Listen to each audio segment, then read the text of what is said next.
and welcome to all our viewers in Nigeria and around the world to AM News on Global Television. Coming to you live from the nation's capital, Abuja, I am Jumai Manson. Now, a quick reminder that Global Television is on DSTV channel 365 and Star Times channel 276. Now the news in full. President Bola Tinubu has begun a 10-day working vacation in Europe.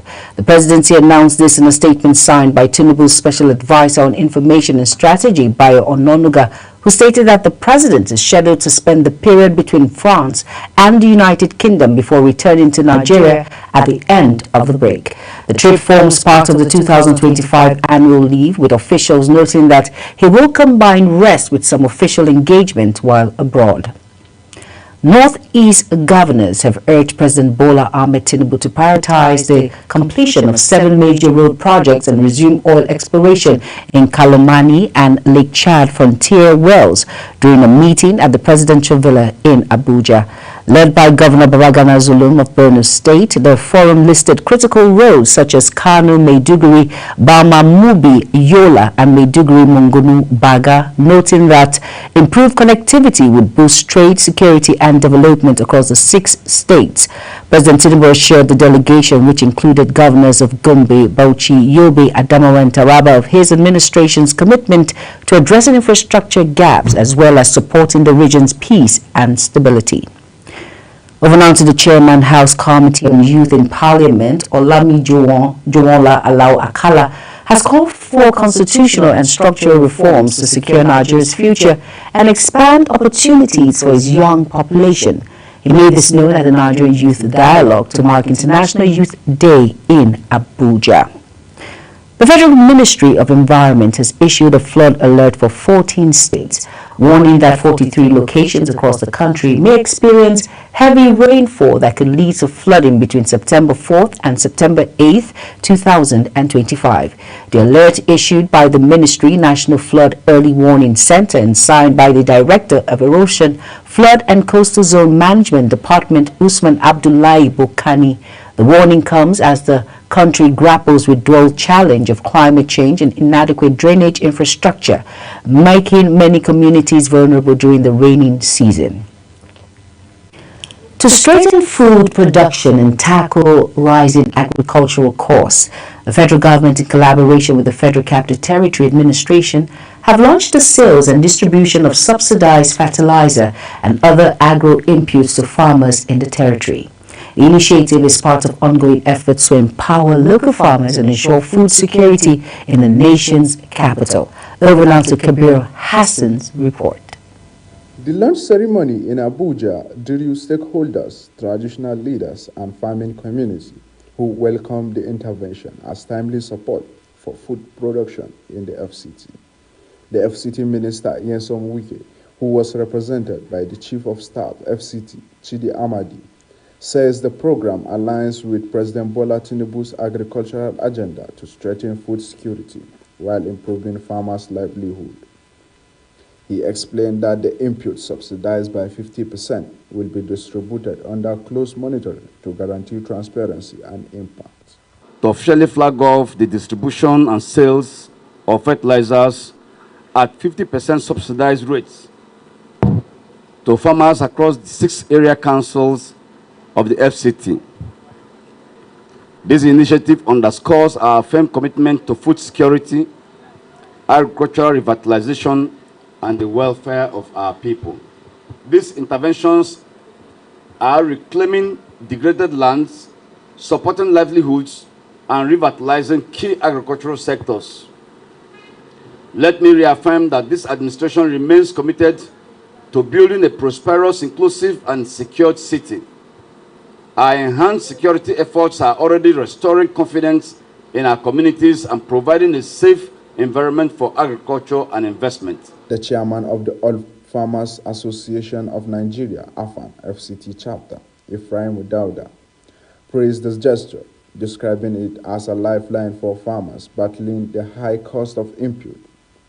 He emphasizes that consistent government support will help farmers meet the growing food demand and contribute to national stability. To show our profound gratitude for all that the secretariat, the agri-secretariat have been doing for us. They are always there on time for us. They're always engaging us on issues. This is the work of the agri-secretariat here, and we say thank you so much. And we are assuring you that we, the farmers, will always be there to support the government in achieving the ultimate aim of the president in having food security in Nigeria. With distribution now underway, farmers across the territory are hopeful of a more productive season and improved yield. The government on its part has assured that similar intervention will continue to drive its food security agenda. Kabir Hassan, Global TV News. The chairman, House Committee on Youth in Parliament, Olamijuwonlo Alao Akala, has called for constitutional and structural reforms to secure Nigeria's future and expand opportunities for its young population. He made this known at the Nigerian Youth Dialogue to mark International Youth Day in Abuja. Anette Patrick has details.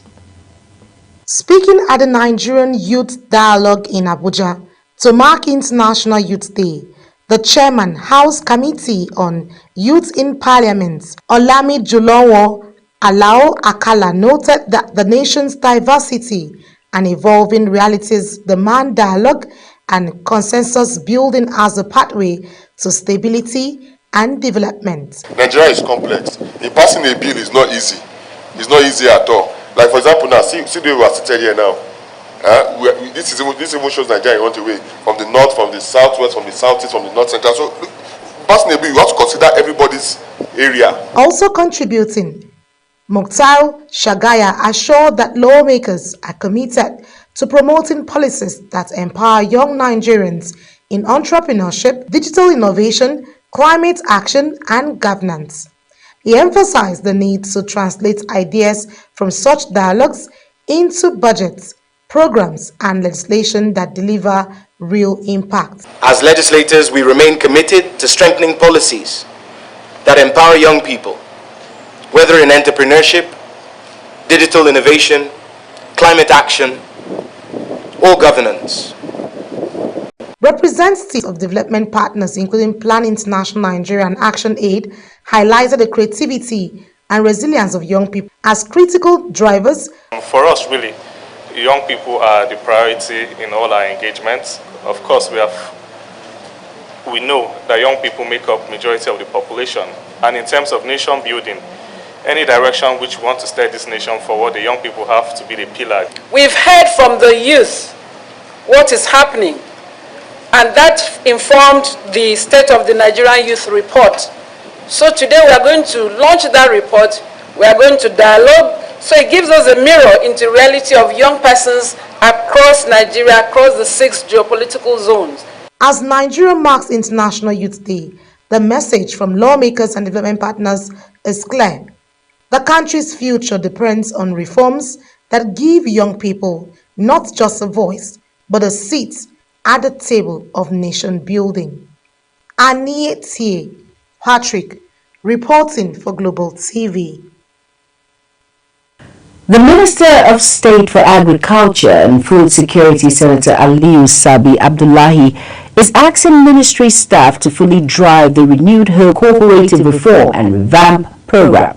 At a one-day workshop in Abuja, the minister said the program is a homegrown plan to reposition Nigeria's cooperative movement. Noted that around the world, cooperatives have lifted millions out of poverty, expanded access to finance, and built resilient communities. He added that Nigeria must reform and digitalize its cooperative sector while also improving training, financial literacy, and entrepreneurship.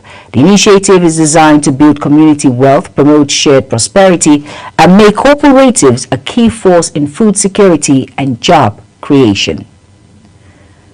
The National Youth Service Corps has released the official timetable for the 2025 Batch B mobilization, with key dates announced for prospective Corps members.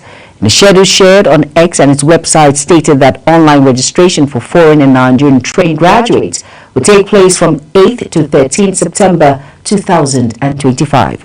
For graduates trained abroad, the pre-camp physical verification of credentials have been fixed for 14th to 18th September 2025.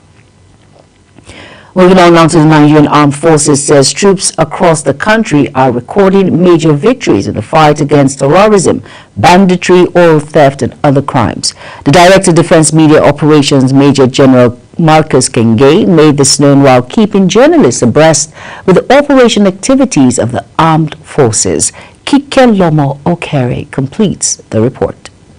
From the northeast to the south-south, the Defense Headquarters says August 2025 was marked by intensified operations that restored relative peace and secured lives and properties. At the operational briefing in Abuja, the Director of Defense Media Operations, Major General Marcus Kenge, highlighted the gains made by troops in collaboration with other security agencies. He says several terrorist commanders were neutralized, while kidnappers, gun runners, and their informants were arrested during the operations. Among them were suspects behind attacks in Plateau, Kaduna, and Kogi states. Troops eliminated some key terrorist commanders during firefights as well as through air bombardment. They have also arrested terrorists, kidnappers, and other criminals. The likes of Adamu Buba, otherwise known as My Panshin in Riyang, and Abdullah Abubakar, who have been terrorizing Rafiki village in Basa local government area of Plateau State. We are taking off while two suspected gun runners were arrested along Koi Kefi Road in Jama'a local government area of Kaduna State.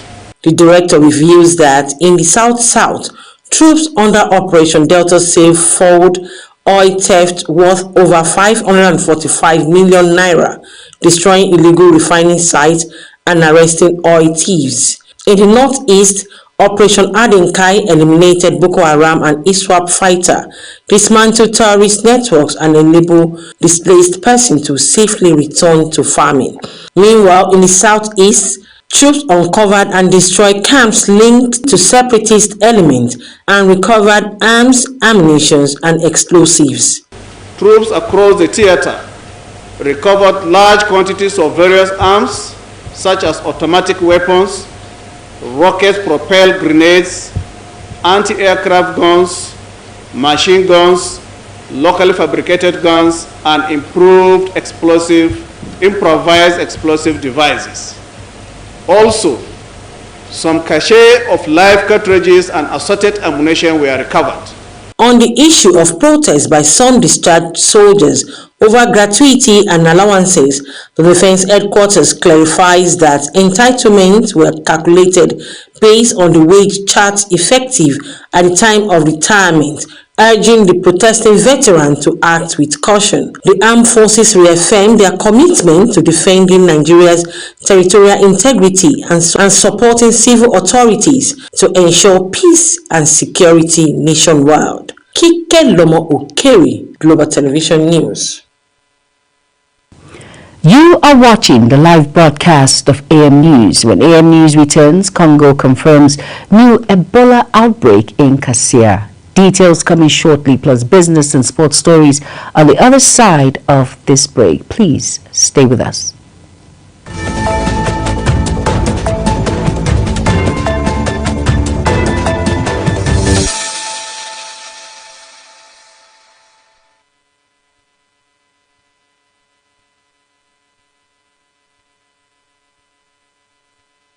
You're welcome back, and if you're just tuning in, this is AM News on Global Television. Thank you for staying with us. In business now, Wale Edun, the Minister of Finance and Coordinating Minister of the Economy, has urged for sustainable health financing, expanded insurance coverage, and strategic investments in healthcare infrastructure reforms in Nigeria's health sector. Speaking at the National Health Financing Dialogue in Abuja, themed Reimagining the Future for Health Financing in Nigeria, organized by the National Health Insurance Authority, Edun noted that these initiatives are vital for reducing out-of-pocket expenses, improving access to care, and building a more resilient and equitable healthcare system. President Bola Ahmed Tinubu has directed the implementation of compulsory health insurance across ministries, extra-ministerial departments and agencies in line with the National Health Insurance Act 2022. This was disclosed in a statement signed by the Special Advisor to the President on Information and Strategy, Bayo Ononuga. Says the NHIA Act 2022 stipulates compulsory health insurance for Nigerians and mandates NHIA to ensure health coverage for all persons in Nigeria and undertake necessary measures to achieve its objectives. Ononuga said the President directed the Secretary to the Government of the Federation to issue a service-wide circular to all MDAs on the matter. Tinubu also called for further closure and constructive engagement with the private sector on the Act to ensure that businesses are not unduly constrained. Nigeria's National Assembly will next week welcome lawmakers and accountability experts from across the continent for the 11th Annual Conference of the West Africa Association of Public Accounts Committees. Chairman House Committee on Public Accounts, Bamidele Salam, said the 5-day gathering is expected to attract over 300 delegates, including legislators, auditor generals, financial experts, and development partners from West Africa and beyond. Over now to Anete Patrick as she completes the report. Chairman of the House Committee on Public Accounts, Bamidele Salam, says hosting the conference in Abuja is timely, stressing it will serve as a platform for experience sharing and advancing fiscal transparency. With the theme, Strengthening Parliamentary Oversight of Public Debt, the role of Finance and Public Accounts Committees, discussions will center on enhancing scrutiny of borrowing practices and improving debt management across the region. The whole goal, the gamut of the goal is to ensure that at the end of this conference, each of the parliament participating, each of the organization participating will go home with takeaways that will strengthen them to be able to deliver more on what the constitution of each country has placed on them to do. And of course, this is exactly what our own committee and our own institution will also be looking forward to. But beyond that, we're also looking forward to establishing the leadership of Nigeria in some of these regional bodies. The Speaker of the House, Tajuddin Abbas, will officially open the conference while the Minister of Finance is billed to deliver the keynote address. Leaders of WAPAC, AfroPac, and several development partners will also be in attendance. The conference will conclude with country-specific action plans designed to strengthen parliamentary oversight and ensure sustainable debt management in West Africa. This steering committee is made up of stakeholders from different ministries, departments, and agencies of government, including the Nigerian Immigration Service, the Federal Ministry of Finance, the Office of the Accountant General of the Federation, Office of the Auditor General for the Federation, the ECOWAS Parliament, the Nigerian Police Force, the Department of State Service, the Federal Airport Authority of Nigeria, and of course members of the Parliament. As delegates deliberate in Abuja, the outcome of the WAPAC conference is expected to set a clear roadmap for parliaments across West Africa to improve debt oversight, strengthen accountability, and safeguard the region's economic future. Anete Patrick, reporting for Global TV. And on the foreign scene now, the United States has approved $32.5 million in assistance to Nigeria to help address hunger in a rare shift United States foreign policy since President Donald Trump suspended most aid through the U.S. Agency for International Development. The U.S. mission to Nigeria in a statement said the funding will provide food assistance and nutritional support to internally displaced people in conflict-affected areas. The United States mission said the donation will provide food and nutrition assistance to 7,604.205 beneficiaries across the northeast and northwest of Africa's most populous country. Congo has confirmed a fresh outbreak of Ebola in southern Kasai, reporting 28 suspected infections and 15 fatalities. The National Institute of Public Health declared a heightened emergency this week after the number of potential cases grew. The Health Ministry officially stated that Ebola is spreading once again in the region. Health officials identified the initial patient as a pregnant woman admitted in late August with bleeding symptoms in Bulape. She died within a week, followed by illness among hospital staffs and lab workers who had contact with her. A coalition of the willing about 30 nations back in Kyiv have been stretching plans for possible reassurance force to deter future Russian aggression once the conflict ends. French President Emmanuel Macron hosted the talks, joined in person by Ukrainian leader Vladimir Zelensky and virtually by other heads of state. Macron and United Kingdom and Prime Minister Keir Starmer have maintained that any European security force in Ukraine must be supported by the United States. United States President Donald Trump has suggested Washington could take part, but he has stepped back from urging a ceasefire and avoided imposing stronger sanctions in Moscow. In sports stories now, the battle for medals at the ongoing National Youth Games in Asaba is heating up, with Lagos State surging ahead of Edo and hosts Delta in the race for top honors.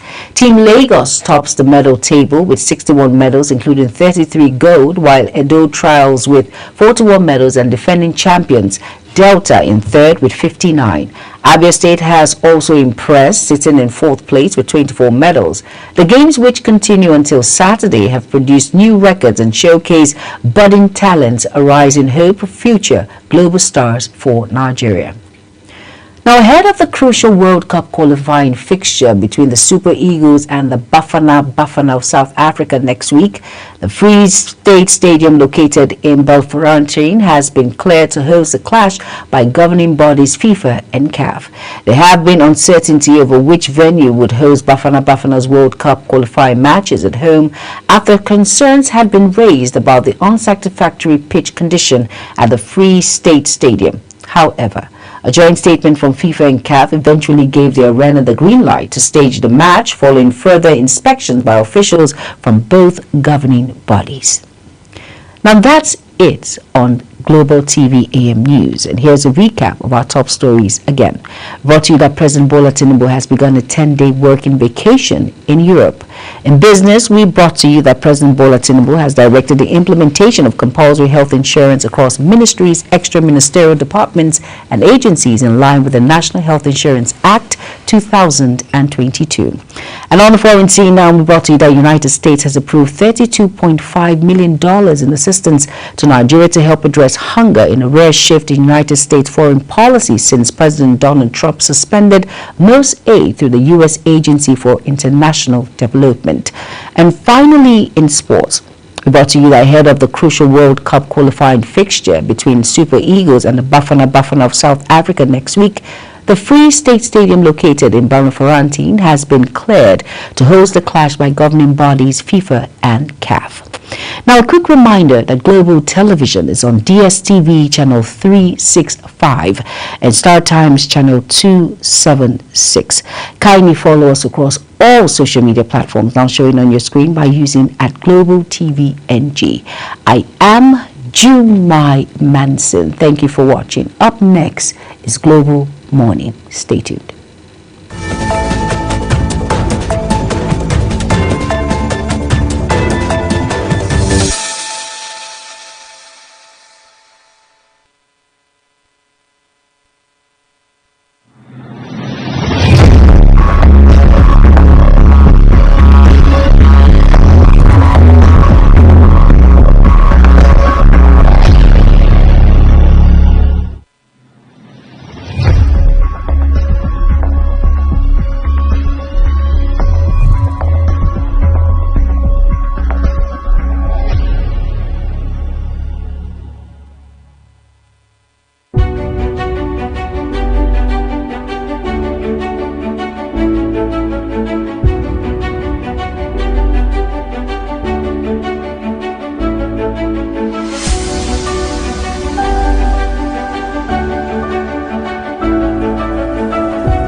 is your top morning show here on Global Television. We bring you fresh news updates daily while delving into a variety of current affairs and topics. And at the same time, keeping you well informed about important events, both national and internationals. Global Morning serves as a valuable source of information, helping viewers like you start your day well informed. Stay connected from Monday through Sunday to a wide range of latest news making rounds on Global Morning. What is your problem? What's your problem? We're on the road to protest. And the president meets all of our demands.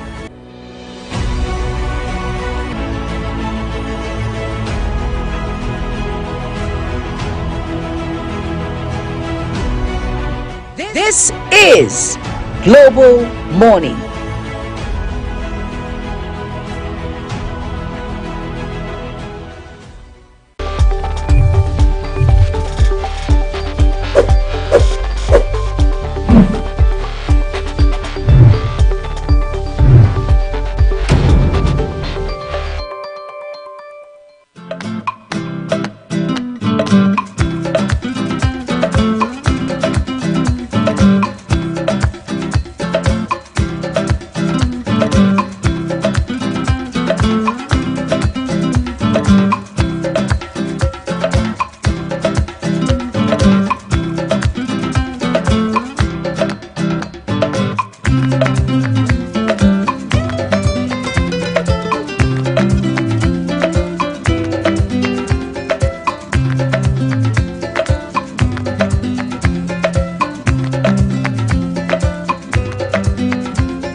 Global Morning is your top morning show here on Global Television. We bring you fresh news updates daily while delving into a variety of current affairs and topics.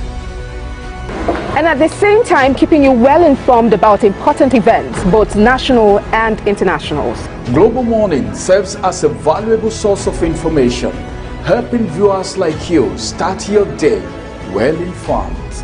Stay connected from Monday through Sunday to a wide range of latest news making rounds on Global Morning. What is your problem? What's your problem? We're on the road to protest. And the president meets all of our demands.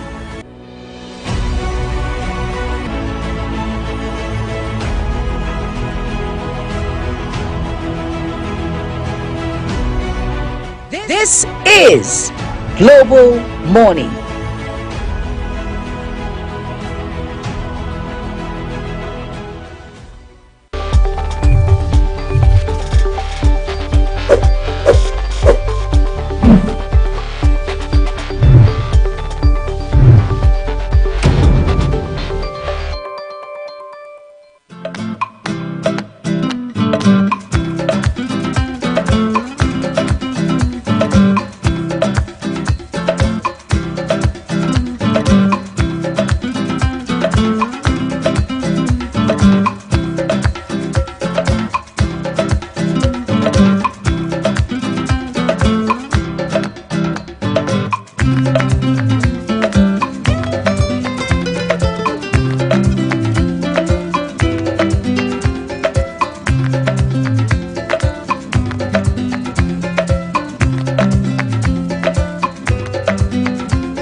As always, we're delighted to welcome you here to Global Morning. Of course, this is Global Television, and we say thank you for doing this with us every other day, including on weekends. I'm Uyi Agmofwebe, and the man who looks so African, just like me this morning, is also on the program, Ramsey Enoch Agbo. He looks more northerner than I do. I don't know if that's something. I thought you were going to give me a northerner name. Okay, what should they give you? Should we just call you Malam Issa Adamu or something? Malam Issa Adamu. No, I'm looking for one name. Okay, I'll remind you when I... Good morning, everyone. It's a beautiful day. Well, they said a very good weekend begins from Friday. I totally agree with that. In fact, before we even got started, we had said, well, it's a great weekend. And I echoed it, meaning we are passing across positivity this morning. That's right. To just prepare your mind that you're about having a wonderful week, which is starting from Global Morning right away. My name is Ramsey Enoch. So many thanks for joining us. Of course, always we are grateful knowing that you're doing this with us here on Global Morning. Again, we're going to do more like, if you like, a panoramic view of some of the big events from the week. Two big conversations, as always, we have lined up for you today, but we are not in a hurry to forget that the father of the country, that's the President and Commander-in-Chief, has jetted out as part of what Presidency says is his official leave. I think the President enjoys his leave in installments, so he doesn't just take the leave en bloc, right? So he splits it, because yesterday a colleague was saying, hold on a second, couldn't the President have waited till November, December, so it can be like year end or end of year sort of enjoyment? I said, well, his schedule is a bit unique in such a way that who knows? I mean, I don't understand the dynamics around how the presidency works, life in the villa, and the president's itinerary in particular. But I'm sure that those, I mean, his handlers have looked at his, activity, and they feel this is probably the best time for him to take this kind of trip. But as always, the media aides to the President have made us understand that he works from anywhere and he keeps track of developments back at home. So it is also our hope that the president is tuned into Global Morning today. Yeah, I think they are watching. They can watch Global Morning right now because we're being told that every other official assignment, no shaking, everything is in perspective.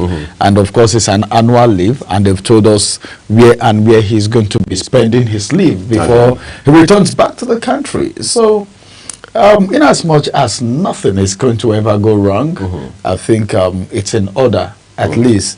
The president needs a timeout. It's not easy to be a president of a great nation such as Nigeria.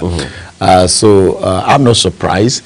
And come November, December, he may still, maybe this time, not traveling abroad, but maybe to Lagos as usual. You know, you may hear that, well, the president has jetted out of Abuja to Eko for maybe the Christmas celebration or the holidays, as the case may be. But I think the bottom line is what Bayo Onanuga has said, that he's going to be working from anywhere. So there is nothing to fear about. Of course. Well, what more can we say? Let's take a quick break at this point, everyone. When we return, we'll put our issues, the discussions we have on the program today, right in front of you. Do stay with us.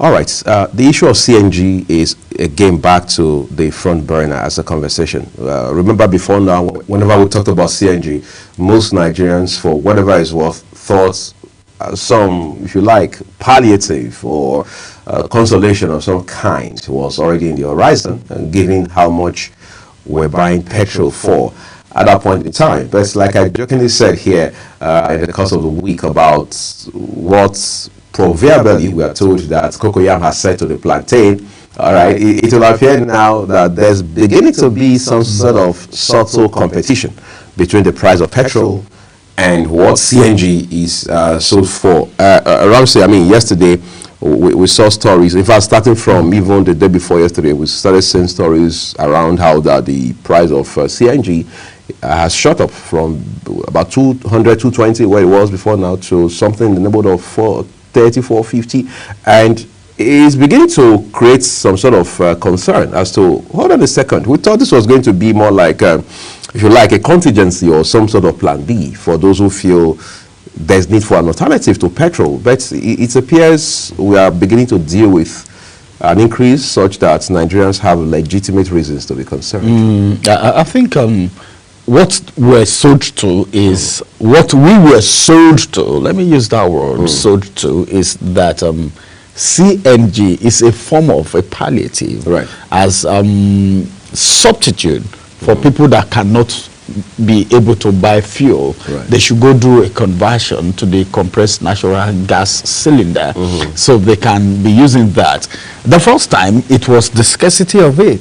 It was not available. You know, you had to be on a very long queue all day to be able to buy. But people never mind because of the way it was being used, the sustainability. You know, it's more sustainable than the fuel. It doesn't burn quickly like the fuel. So people never mind. Nigerians were ready to mount the queue. They were on queue for a very long time just to get CNG. But now, when you said, well, CNG is 200, I could remember on this platform, we talked about the fact that the president came out to say, well, the federal government came out to say, well, if you cannot afford fuel, which then was 1,000 naira plus, you should be able to afford that which is CNG, going for 250 or thereabout, or 200 as the case may be then. But now, how many, I don't know, how many years or months down the line, we are seeing some kind of changes, increments. Why that? Because some persons now we are being told that investors or marketers, just like the kind of bureaucracy we're having with petrol, the PMS, the marketers, this, so many stories coming now. This will not be too good for this administration because it is even too early, you know, for us to begin to have things like this. First, if it was the availability of it, it wasn't available everywhere like it was being promised. Then, before you even see Jack Robinson, the price is being jacked up. You know, the hike in the price of CNG is not going down well with Nigerians. You know, one of the major problems we had when the issue of CNG came up was the explosion, which was as a result of improper conversion. But now that has subsided. People now know how to do this conversion. It's not as expensive as it was the first time they started. Now Nigerians are like, okay, no matter what it takes, at least we have a substitute now. Some persons are now, I don't know who they are, but whoever they are, that are responsible for this hike in the price of CNG. It's not a good one at all. So everything should be done by the authorities to make sure the price goes back to that 200 naira or thereabout, so that it can be affordable. It's quite interesting, Ramsey, because before now we had even seen cases where some people, including some of our colleagues here, question how that these ride-hailing service providers, I mean, the ones who normally request on our apps and all of that, will still charge so much. Some of them, the regular taxes that you have to flag down for drop-offs, all right, will charge as though they are using the traditional fuel, the conventional petrol, when in reality they are actually, their vehicles have now been converted to CNG. We have moved away from that conversation now to a different aspect of the whole concern, where all we're talking about now is pricing. The president before now has said that, I mean, we're not even dealing with price at that time, we're dealing with availability, how that we can make CNG points or refuel points, conversion points available in such a way that Ramsey does not need to move, for example, from the central area of Abuja to somewhere in Buhari or somewhere in, if you like, Gwagwalada and all of that. So the president at that point was proposing, at least in principle, that maybe we can convert some of the existing petrol stations, all right, to CNG hubs, sort of, that kind of thing. Some people said, well, the dynamics between petrol, I mean, associated with petrol, the conventional petrol, are not exactly the same as those of CNG. Therefore, that proposal may not be feasible. But rather than, I mean, expecting for us to put our efforts in that direction, we're now hearing that there's an increase in fuel, I mean, in price. You're asking yourself naturally, what are the factors driving this increase? What does this increase mean for the everyday Nigerian, whether a small business operator, a commercial vehicle driver, bike rider, or somebody who uses CNG for whatever other reasons, especially as it has to do with now that we're competing, if you like, between CNG and fuel. But again, that even presents a bigger trouble, or if you like, a bigger concern, which naturally Nigerians should be worried about, which is the fact that we are an oil-producing country. In recent times, we keep talking about Dangote is doing this, Dangote is doing that. And then you're asking yourself, what is the NNPCL, the Nigerian National Petroleum Company, doing?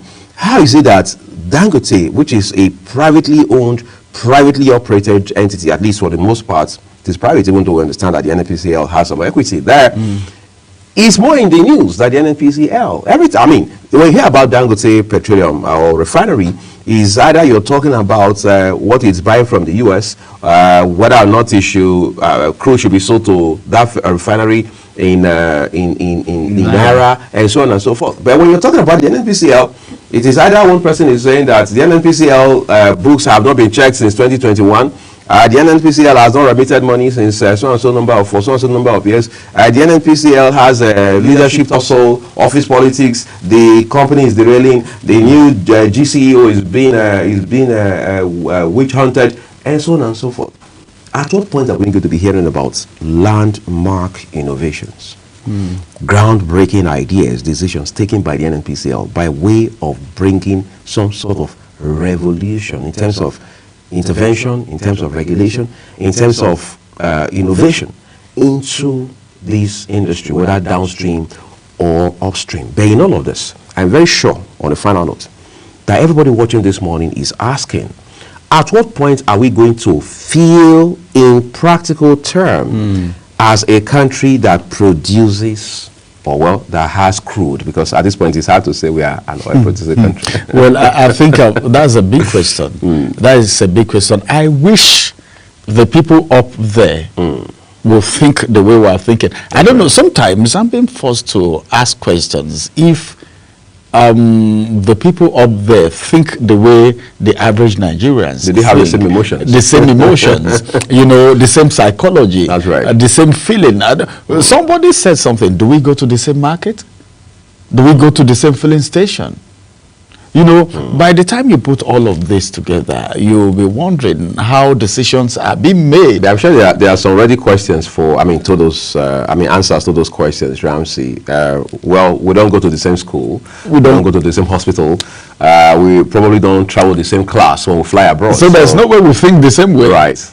But as it is right now, I think you've said it all so valid. As a matter of fact, I think what we should be thinking about right now is, well, what do we need to do? It's not a bad idea going back to the drawing board to start all over again. It's either, but then the equipment we even have is obsolete as far as our refineries are concerned. Then you talk about crude a few minutes ago. Now, talking about crude, what are we generating from crude? What is the competition like? The global market, how is it like? How are people viewing Nigeria as a country? All of this translates into how these things works. Right. So now, Nigerians were very excited when Dangote started building refinery. And as a businessman, in less than no time, he was up with his refinery and it's up and running. But a lot of things, it's not a story anymore that a lot of backslash, you know, some words of envy. Well, his crude is adulterated, this, he cannot meet up, he cannot do all of that. But the same Dangote, I think, is even talking about exporting if he has not started already. And all of these things, meaning sometimes we don't value what we have in here. And if NNPCL will keep quiet, will fold their arms, and watch all of these things happen, it doesn't speak well of this administration. Because whatever we see now, like we're talking about the president a few minutes ago, he's the father of the country. Whatever happens, people still point fingers to him, whether he's the one there or not. Remember what just happened at NNPCL, the reshuffling, the removal of heads and all of that. But then, are we getting results? Well, that question sounds rhetorical, but quite frankly, it is the kind of question we need to chew on, we need to reflect on, we need to ponder on, and for which we should find practical answers. All right, we'll take another quick break now. When we return, the rest of the program will continue.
Global Morning is your top morning show here on Global Television. We bring you fresh news updates daily while delving into a variety of current affairs and topics.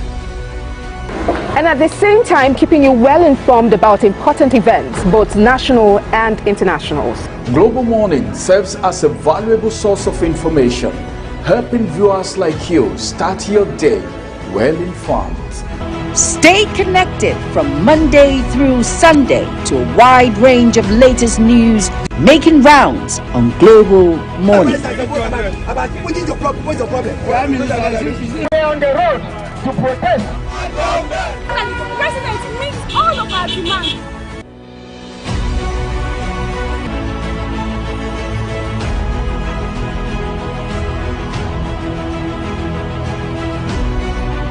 This is Global Morning.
One more thing we're looking at today is the current continuous voter registration exercise that INEC started a while ago.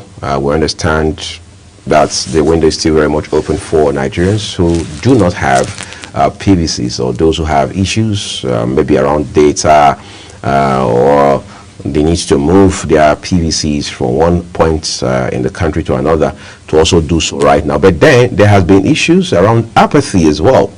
And some of those issues also now have to do with where we're coming from as a nation, how much we believe in the system, how much we trust the process, and so on and so forth. Add to that, you'll now have a section of the country also saying there is need to double check the numbers that INEC is telling us that they've been able to register so far, especially in the southwestern part of Nigeria. I'm sure you have your PVC intact, Ramsey. My PVC is intact, as usual, as a patriotic Nigerian, right, and someone who preach patriotism. I have my PVC intact. But then, I think the speed, the rate at which we are seeing figures of registration, the online registration, I think it speaks volume. Right. Let me just do a little breakdown of what I mean by it speaks volume. You know, before now, there's been a clamor for online voting, diaspora voting, voting from anywhere you are. You don't need to carry that card and travel all the way from FCT to the east, to the west, to the north before you can be able to vote because you registered there. But you should be able to vote from anywhere. If you can register from anywhere online, you should also be able to vote from anywhere online. Right. I think, one, it's going to help us cut down the cost of elections in Nigeria, and that's going to boost the economy.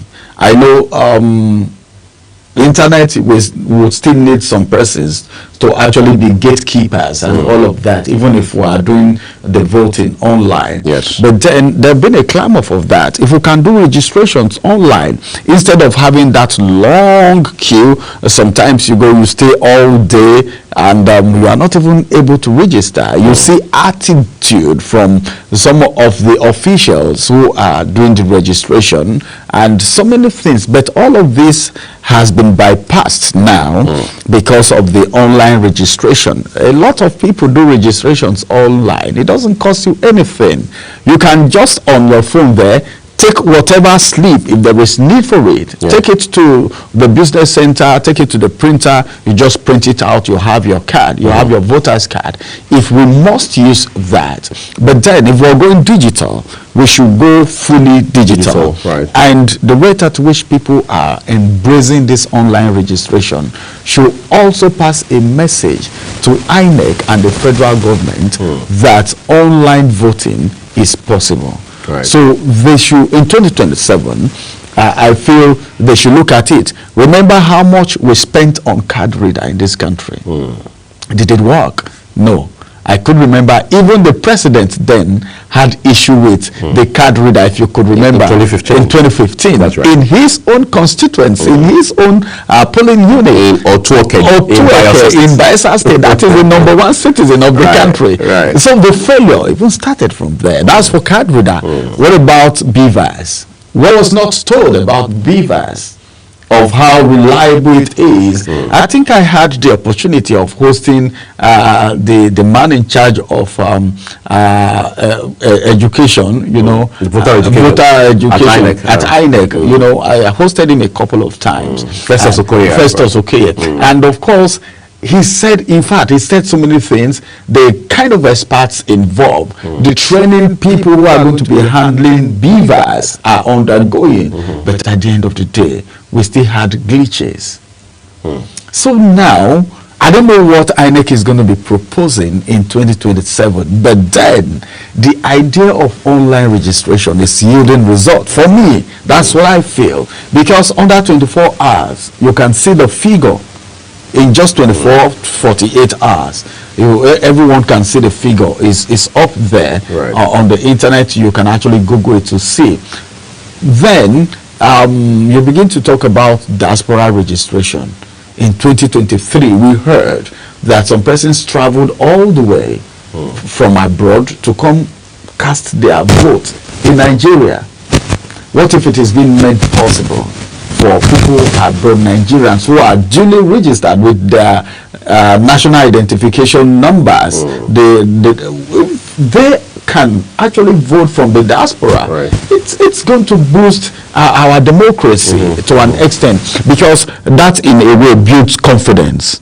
Because this thing is not passing through hands. This manipulations happens when it passes through hands. And you see the issue of having to bribe, having to bribe, or maybe money exchanging hand between officials and people who want these things done in their favor will be reduced to an extent. How will you get online? Vote buying will be reduced. Even if you still want to buy votes, but at least people have their conscience and all of that. So I think looking at the voters registration and the way it's going, it calls for some form of urgent attention to diaspora voting and online voting in 2027. I think they should put it into consideration and see how it's going to go. Let's give it a try. Let's give it a try. Ramsey is saying to us that we need to, if you like, just think outside of the box. All right, at least for once, do something a bit radically different. All right, we want to do something different at this point. We're taking a break. When we return, we will turn to the papers and bring you headlines.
Yes, it's that time we'll have to bring you to speed with the national dailies and what the papers are saying.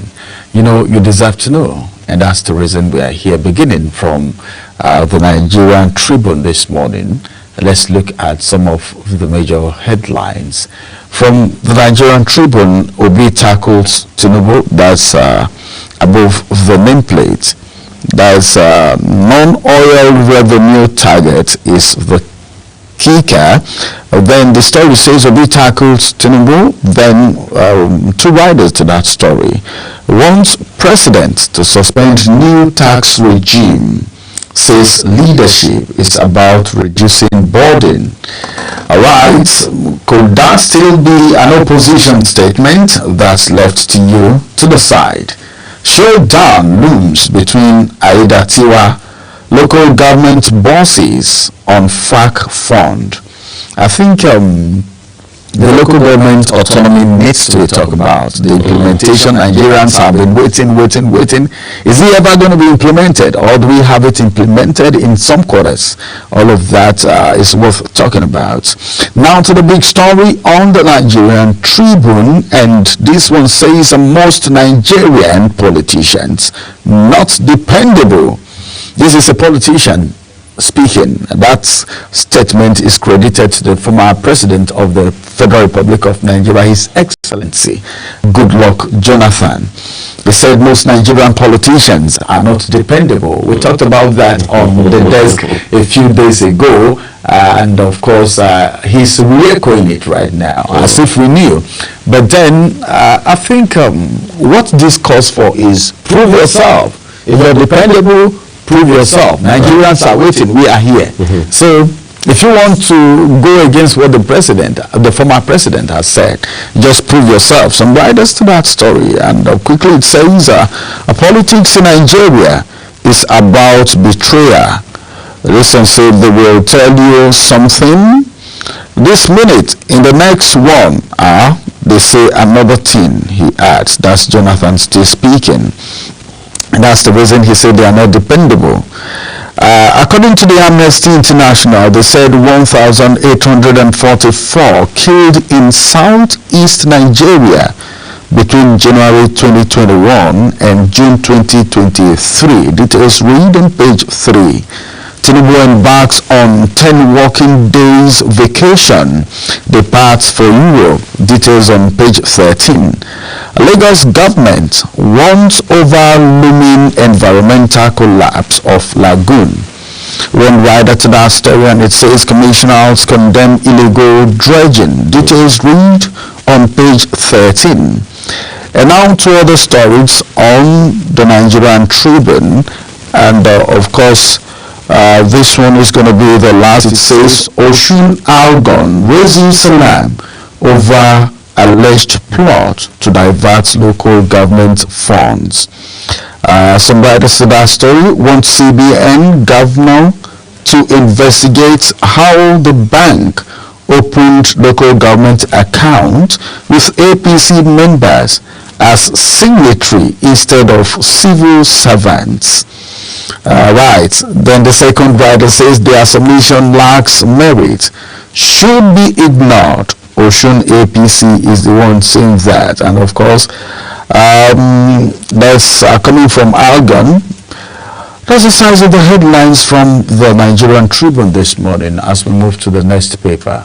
All right, let's take you straight away now to the Daily Trust newspaper, where we have quite a number of headlines this morning.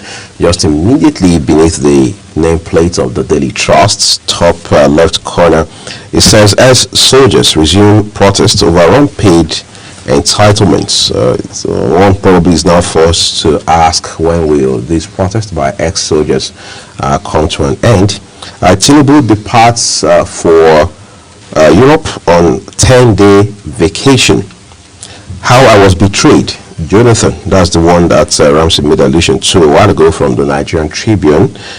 Then to the Star headline with the kicker, as FG issues fresh flood alert, Taraba communities submerged. Quite a sad story there. Police invite El-Rufai ADC leaders over alleged criminal conspiracy. Those interesting details are on page 7 of today's issue of the Daily Trust newspaper. All right. What's more, 3 additional headlines. Tax law, Nigerians to pay additional 45 naira per litre of petrol. Couple's death, how we operate, surviving touts. Sultan seeks end to insecurity.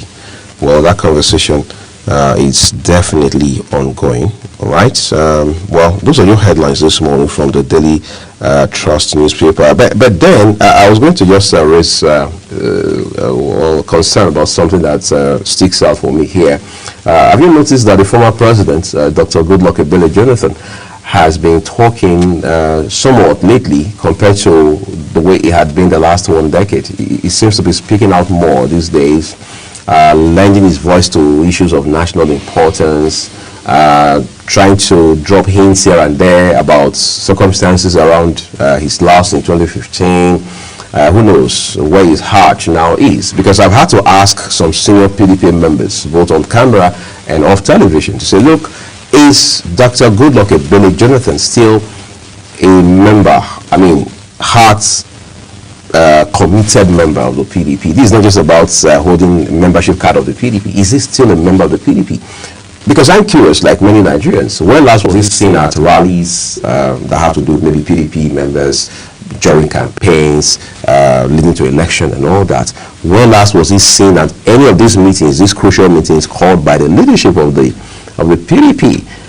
We're not seeing much of that in recent years and things like that. Well, all I hear is that, of course, politicians, they say, yes, of course, the man is a member of the PDP, just that he has quite a number of engagements outside of the country, his hands are full, and so on and so forth. But what can we say? 2027 is around the corner. There are some, if you like, here and there, permutations that the man is likely going to come back to the PDP to clinch the presidential ticket of the party going into the 2027 general election. The whole time I've been talking, Ramsey has been smiling. The reason I've been smiling is the video of the wife is still flying on the internet. About her support for... About her intention of not wanting to ever go back to the villa anymore. Saying that she's going to support her sister, the First Lady. Senator Oluremi Tinubu. So something is going on.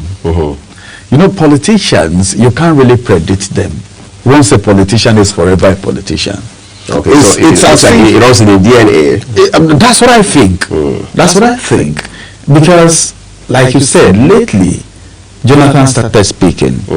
Before now, he was more concerned about elections outside Nigeria. Right. Observations from outside Nigeria, monitoring, and all of that, based on who he is, his antecedents, and of course, his record and his position worldwide, as it has to do with democracy.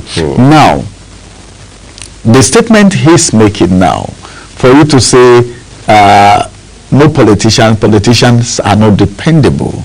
They say something this minute, in the next 1 hour, they are saying another thing. It speaks volume. That's right.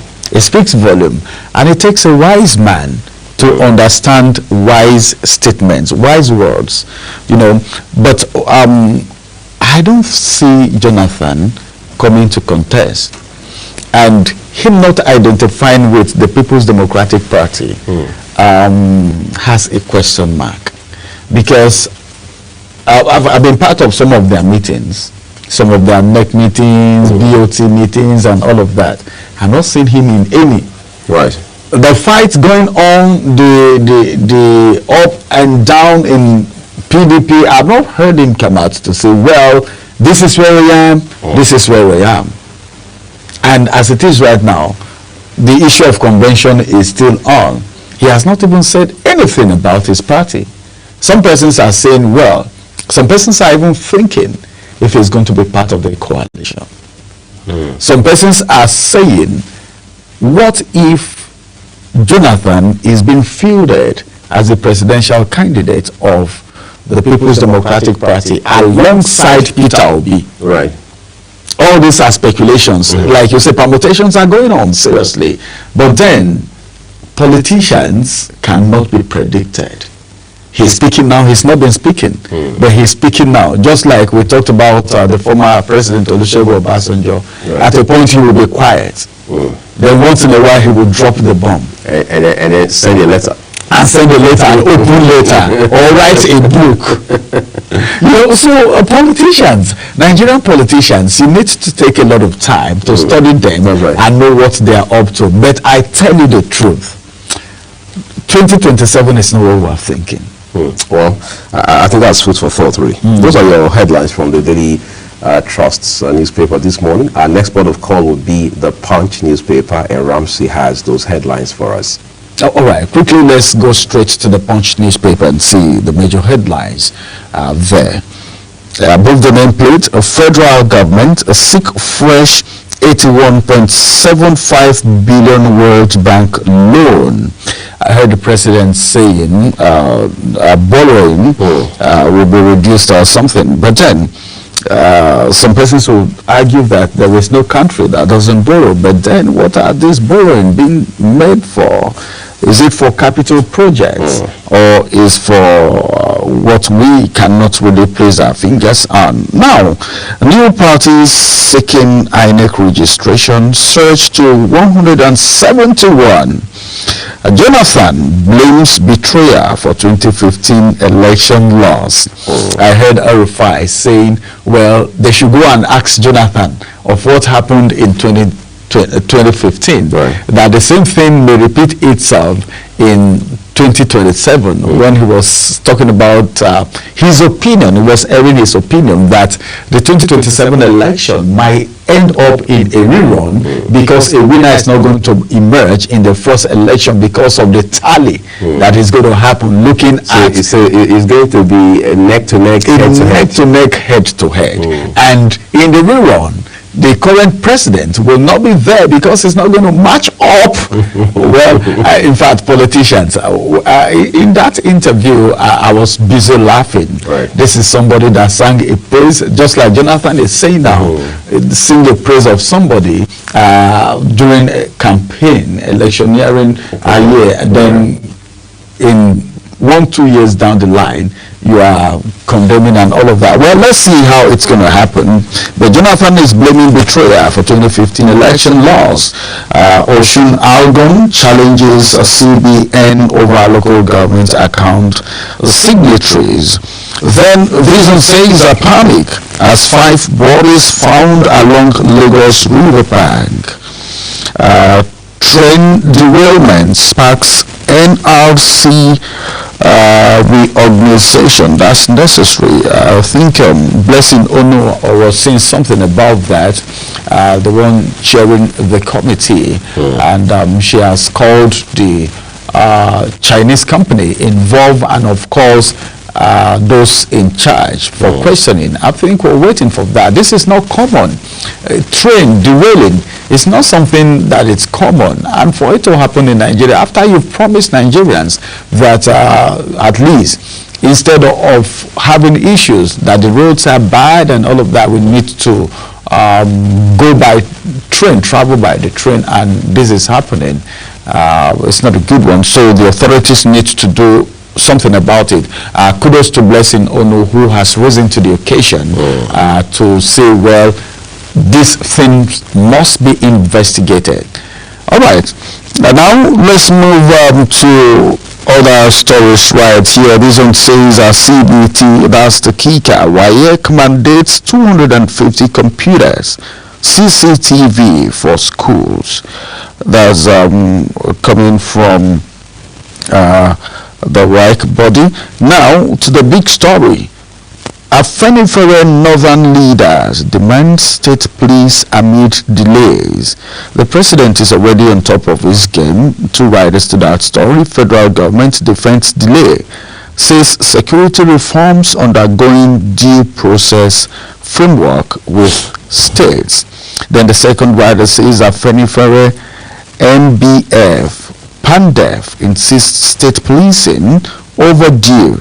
northern leaders press for action. Even the president, when the contingents from Katsina visited the president, he also talked about it. Right. Meaning, in a short time, we might be having state police. So let's just keep our fingers crossed. But then the question is that going to profile the solution to the insecurity, the banditry, the kidnapping that we have in most parts of the country? Will they be used by some tax masters, as the case may be? All of this should be put into consideration. Let's also look at how the federal police is faring before we go into creating the state police, so that we can learn from the previous experience to improve on current situations. That's going to be the size of the headlines from the Punch newspaper this morning. All right, thank you, Ramsey. Let's take you over now to the Nation newspaper. We'll begin with the headlines above the nameplates. First off, there is the one on the left-hand corner, top left corner, that is with a picture of Dr. Ali Mohammed Pate, the Minister of Health and Coordinate Minister of Social Development. Federal government weighs funding options for health sector. The local contractors to receive payments from Monday. Sounds like a relief. Shettima, president committed to diversification of economy. Council workers donate 10 million naira for Oyembaji's re-election. Well, going back to that same point of donation again, we understand some, public-spirited individuals have now bought him a form. Tinubu meets Ibas ahead end to Rivers emergency rule. Tinubu meets Ibas ahead end to Rivers emergency rule. The president made very clear in March that it was going to be for an initial 6 months period, and that elapses, I'm sure, by 16th of this month. And then we also understand that Nyesom Wike, Minister of the FCT, former governor of Rivers State, and then estranged godfather of suspended governor Siminalayi Fubara, has said, the suspended governor will come back to office on the 18th of this month. Let's see how all of this will pan out. But there is a rider with the headline that says, President off to France, UK on 10-day working vacation. Military steps up battle against terrorists to secure farmers. Nigerian politicians full of liars, betrayers, says Jonathan. And then he has his words here, verbatim. It's difficult to see somebody who will say the same thing in the morning and in the evening. Again, that's the former president referring to politicians. So consistency is not very common with them, he says. All right.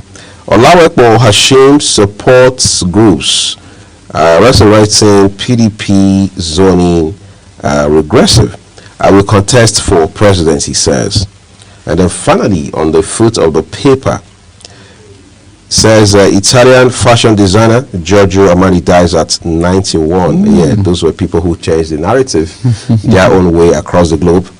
Troops fraud 545.8 million naira oil thefts. Details on page 3 of the Nation newspaper. Let's turn to the Nigerian News Direct now, where we have other headlines for you. All right, thank you very much. While you mentioned Giorgio Armani, my mind went to that designer. Right. There's Giorgio Armani, Giorgio Fellini, and the rest of them. That's right. Big-time Italian designers. Well, if you do Italian designers, you will not forget Giorgio Armani and Giorgio Fellini, as the case may be. All right, now to the Nigerian News Direct, where we have some headlines. This one says again, Tinubu jets out of Nigeria for 10-day vacation. IGP named Hundeyin as new force PRO. And FIRS approves e-transact for nationwide e-invoicing. Gateway International Airport secures Nigeria's first aerodrome operational permit. You are withholding intelligence of bandits' hideouts from security agencies. APC tackles Zamfara governor. Yesterday he came out and said he knows them. He knows where they are. He can even track them. That he can even track them on his phone, and that speaks volume. You know, these are intelligent information that should be followed back to back in a country bedeviled by insecurities such as this. But then, I don't know, this should not just be looked at as a political statement. There are some things that should not be joked with at all. But we'll keep saying this. If it doesn't happen to you, it will look like a mere story. Nobody understands a challenge than the person challenged. So the people in Katsina, you know, the people at the northeast, the people at the north central, people everywhere, people who are bedeviled with this situation know how bad it is. So this is not something to even joke with. So that statement should be followed back to back. Now, it's been said that APC is tackling Zamfara governor, saying he's withholding intelligence of bandits hideout from security agencies. There's a better way to go about this. Let's don't make this political. That's right. This is someone making a valid statement here. The chief executive of a state. Of the state. Do you know the weight of this statement?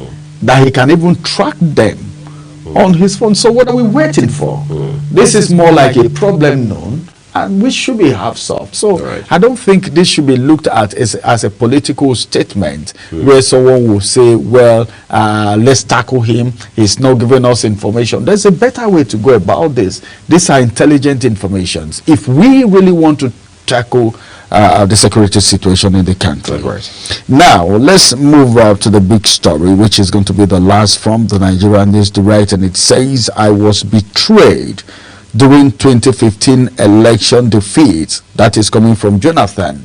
Probably he won a compensation.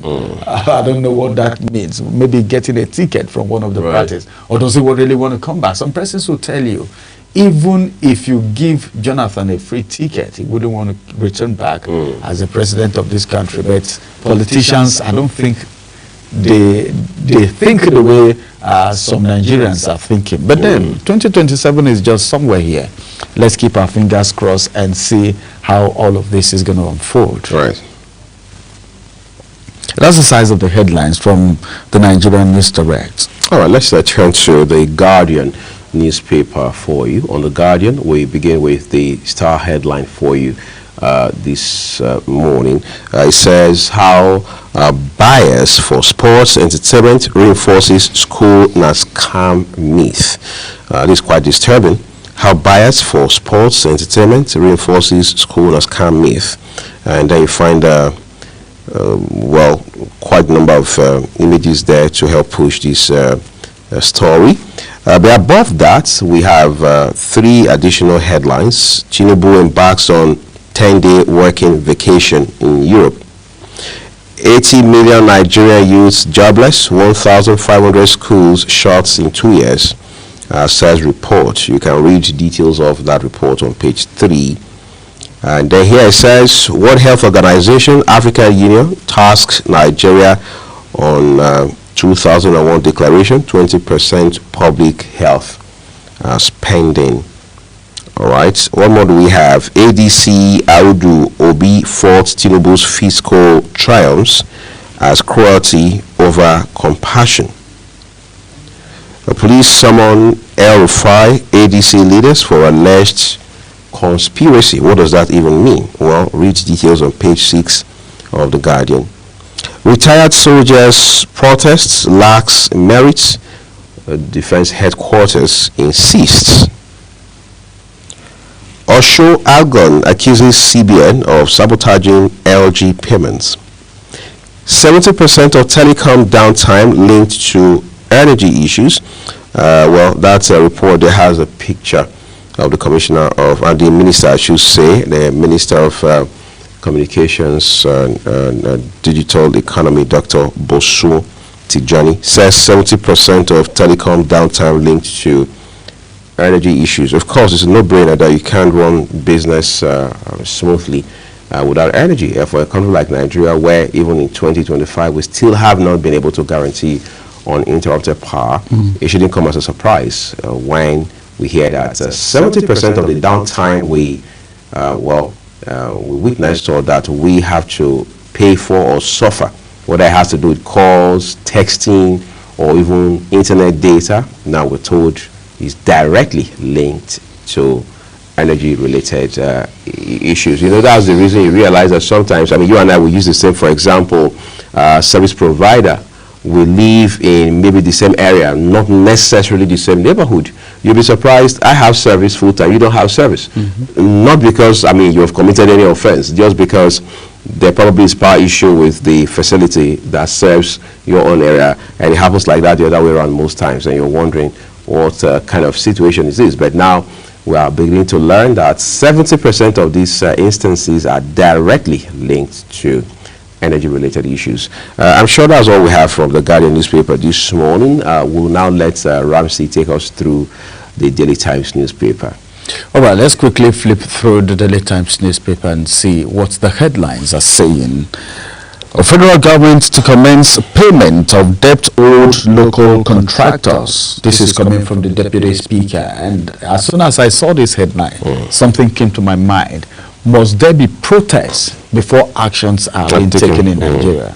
Because we heard our contractors storm the Ministry of Finance in protest. You know, we're hearing of retirees protesting. ASU is on strike.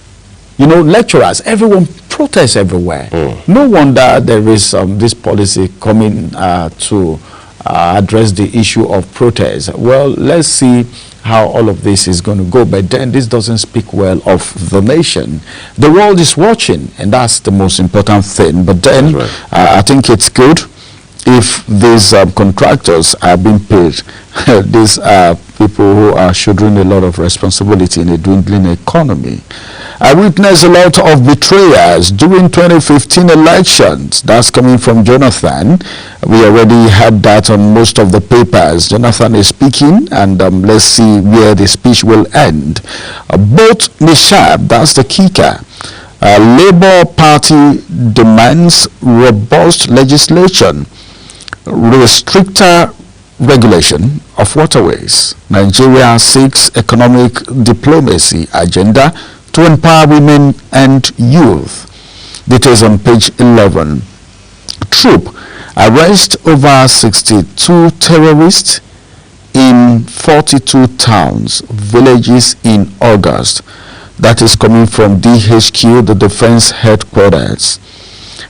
FRSC, please strengthen synergy for safer roads in Lagos and Ogun State.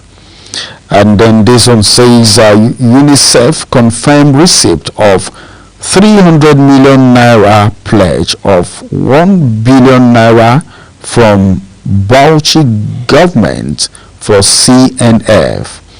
And of course, this one, I think that's going to be the last, right, from the Daily Times newspaper this morning.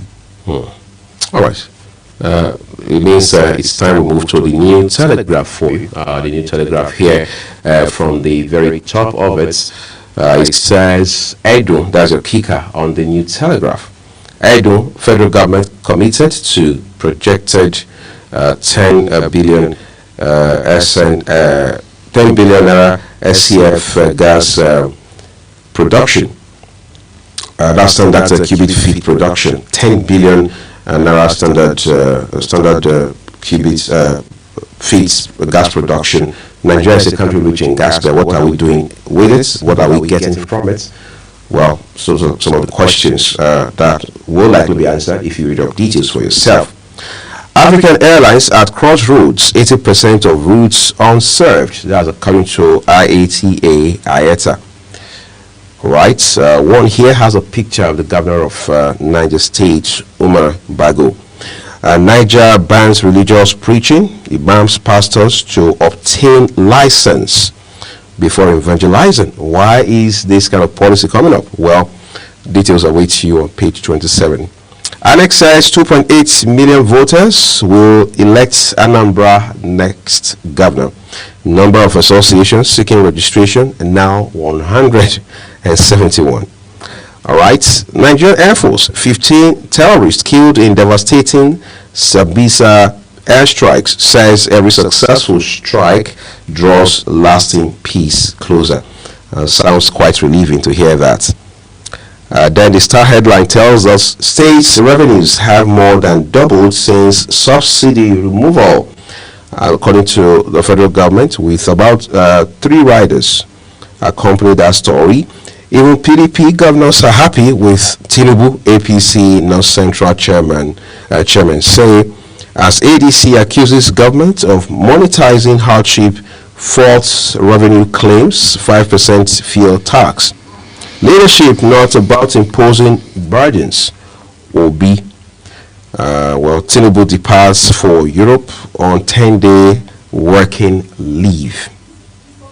And you can see the president there being bade goodbye by some of his aides, including the one here where you see him in a handshake with Senator George Akume, who is the Secretary to the Government of the Federation. You can see Lagos State Governor Sanwo-Olu there. You can also see Chief of Staff Femi Gbajabiamila. All right, we'll bring you more headlines here. Says 1999 Constitution has failed. Nigeria needs true People's Charter. That's Wanchukwu. The writer says leaders should focus more on governance than politics. Iradia. 80 million youths unemployed in Nigeria, as according to a report which has a writer here saying about 1.7 million fresh graduates seek elusive jobs every year. Presidency to youths. Use opportunities in Tinubu's government to make positive impact. Munich demands Friday as work-free day for Muslims. You find that on pages 14 and 27. MSSN warns federal government against aiding Israel's genocide in Gaza. IGP appoints Benjamin Hundeyin new first public relations officer. Yes, man has been moved now from Lagos Police Command. And Olumuyiwa Dejobi, who was here in Abuja as the first public relations officer the whole time, has now been moved to redeployed. And then, of course, Benjamin Hundeyin now to replace him. We understand that he has reported for duty already. Incidentally, those are the headlines we have for you from across all of our papers this morning. Just to remind you as well that all of the headlines we bring to you from the newspapers are exactly as published by their respective publishers. Global Television or its presenters do not make any contribution to them. We'll take a quick break. When we return, we'll engage our first guests on our first discussion.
Global Morning is your top morning show here on Global Television. We bring you fresh news updates daily. while delving into a variety of current affairs and topics. And at the same time, keeping you well informed about important events, both national and internationals. Global Morning serves as a valuable source of information, helping viewers like you start your day well informed. Stay connected from Monday through Sunday to a wide range of latest news making rounds on Global Morning. What's your problem? We're on the road to protest. And the president meets all of our demands.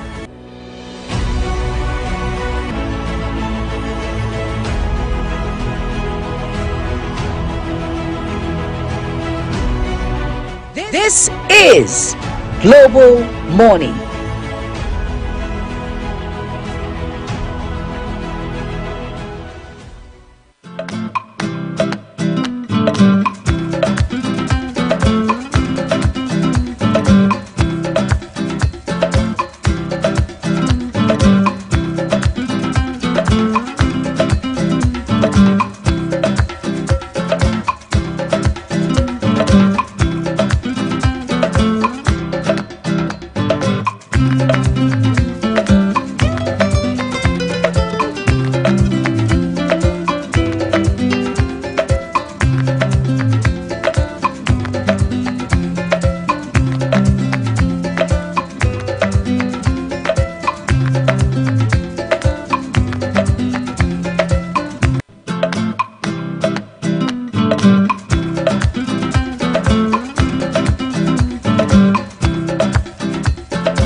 Global Morning is your top morning show here on Global Television. We bring you fresh news updates daily while delving into a variety of current affairs and topics. And at the same time, keeping you well informed about important events, both national and internationals. Global Morning serves as a valuable source of information, helping viewers like you start your day well informed. Stay connected from Monday through Sunday to a wide range of latest news making rounds on Global Morning. We're on the road to protest. And the president meets all of our demands.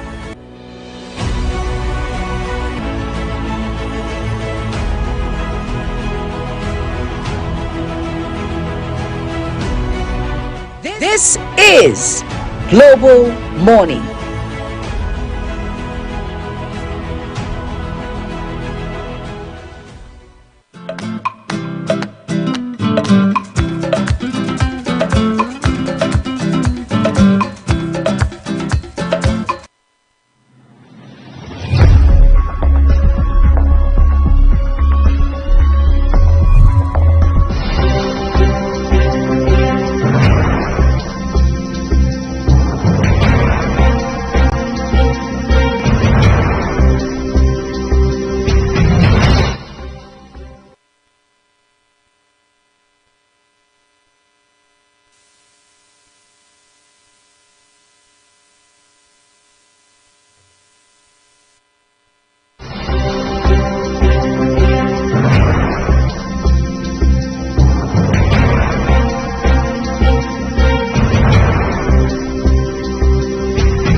In 2023, the foremost announcement that came from the now President of the Federal Republic of Nigeria was subsidy removal when we were told that some cabals, some elites of elites are behind subsidy, and because of that it wasn't working the way it ought to, and one of, should I say, an executive order was the removal of a subsidy.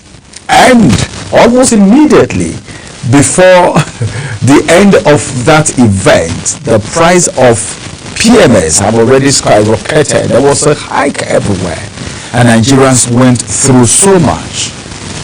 As it has to do with fuel, there was scarcity. People had hoarded, long queue. Nigerians couldn't go to work. Some people lost their job because their take-home couldn't take them home anymore. Then, much later, we're being told that some things were going to be put in place, some strategies to cushion the effect of the subsidy removal. One of those things is the introduction of the compressed natural gas, which is CNG.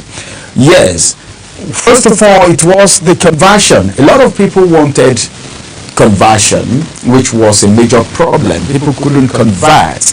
But later on, there was an avenue for people to convert their PMS compliant tank to that of CNG. That was done, even though it was on the high side. Then later on, people had issues with availability of CNG. You get, in fact, anytime I'm driving through Airport Road, if I'm on Airport Road, there is this filling station where they sell CNG. If you see the queue, you will be surprised. Then you begin to ask questions. Is this the only CNG station that we have in the FCT? So availability was problem. Then subsequently, we begin to talk about the issue of, well, now we have people converting their cars to CNG. It is not available. You need to be on queue. But for the fact that it was at least sustainable, it was sustaining them. You buy like how many liters and it takes you for a very long time. People never mind. Nigerians were patient enough to be on a queue for a very long time.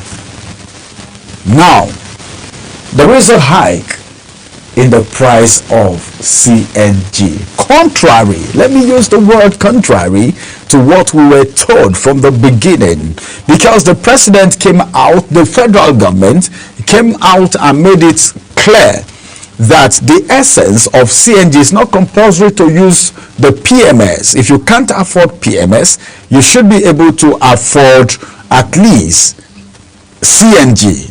But now that the price of CNG is high, now why would Nigerians make the choice between CNG and petrol?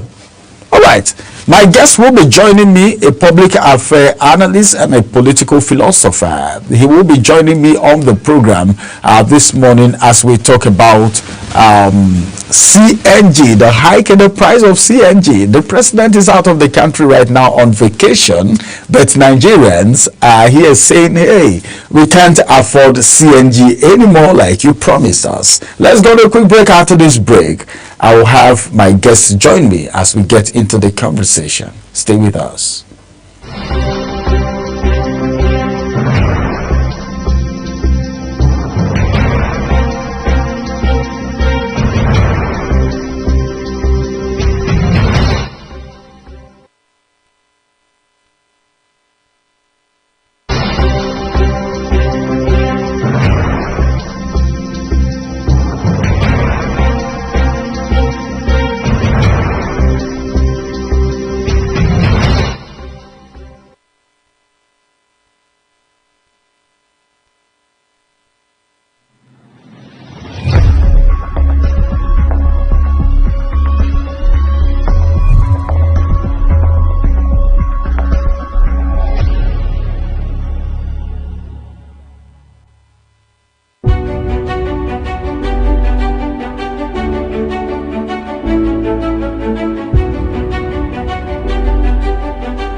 Morning is your top morning show here on Global Television. We bring you fresh news updates daily while delving into a variety of current affairs and topics.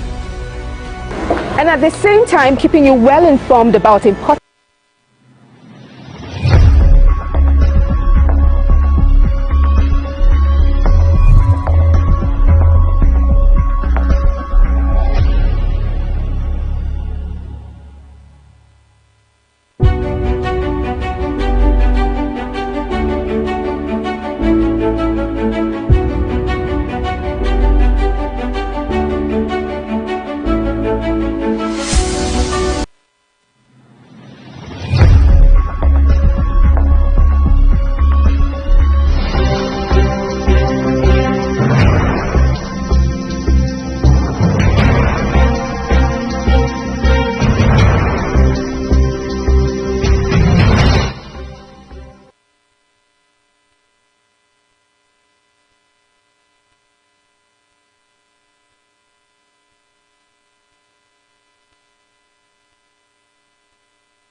Welcome back from that break. Let's go straight into the discussion where my guest is already seated in the studio right here and want to look at the hike in CNG, which is the compressed natural gas. Joining me on the conversation is a political philosopher and a public affairs analyst in the person of Ikenga Prince Eze-Imo. It's good to have you join us on the program this morning. Thank you for having me. Good morning, Nigerians.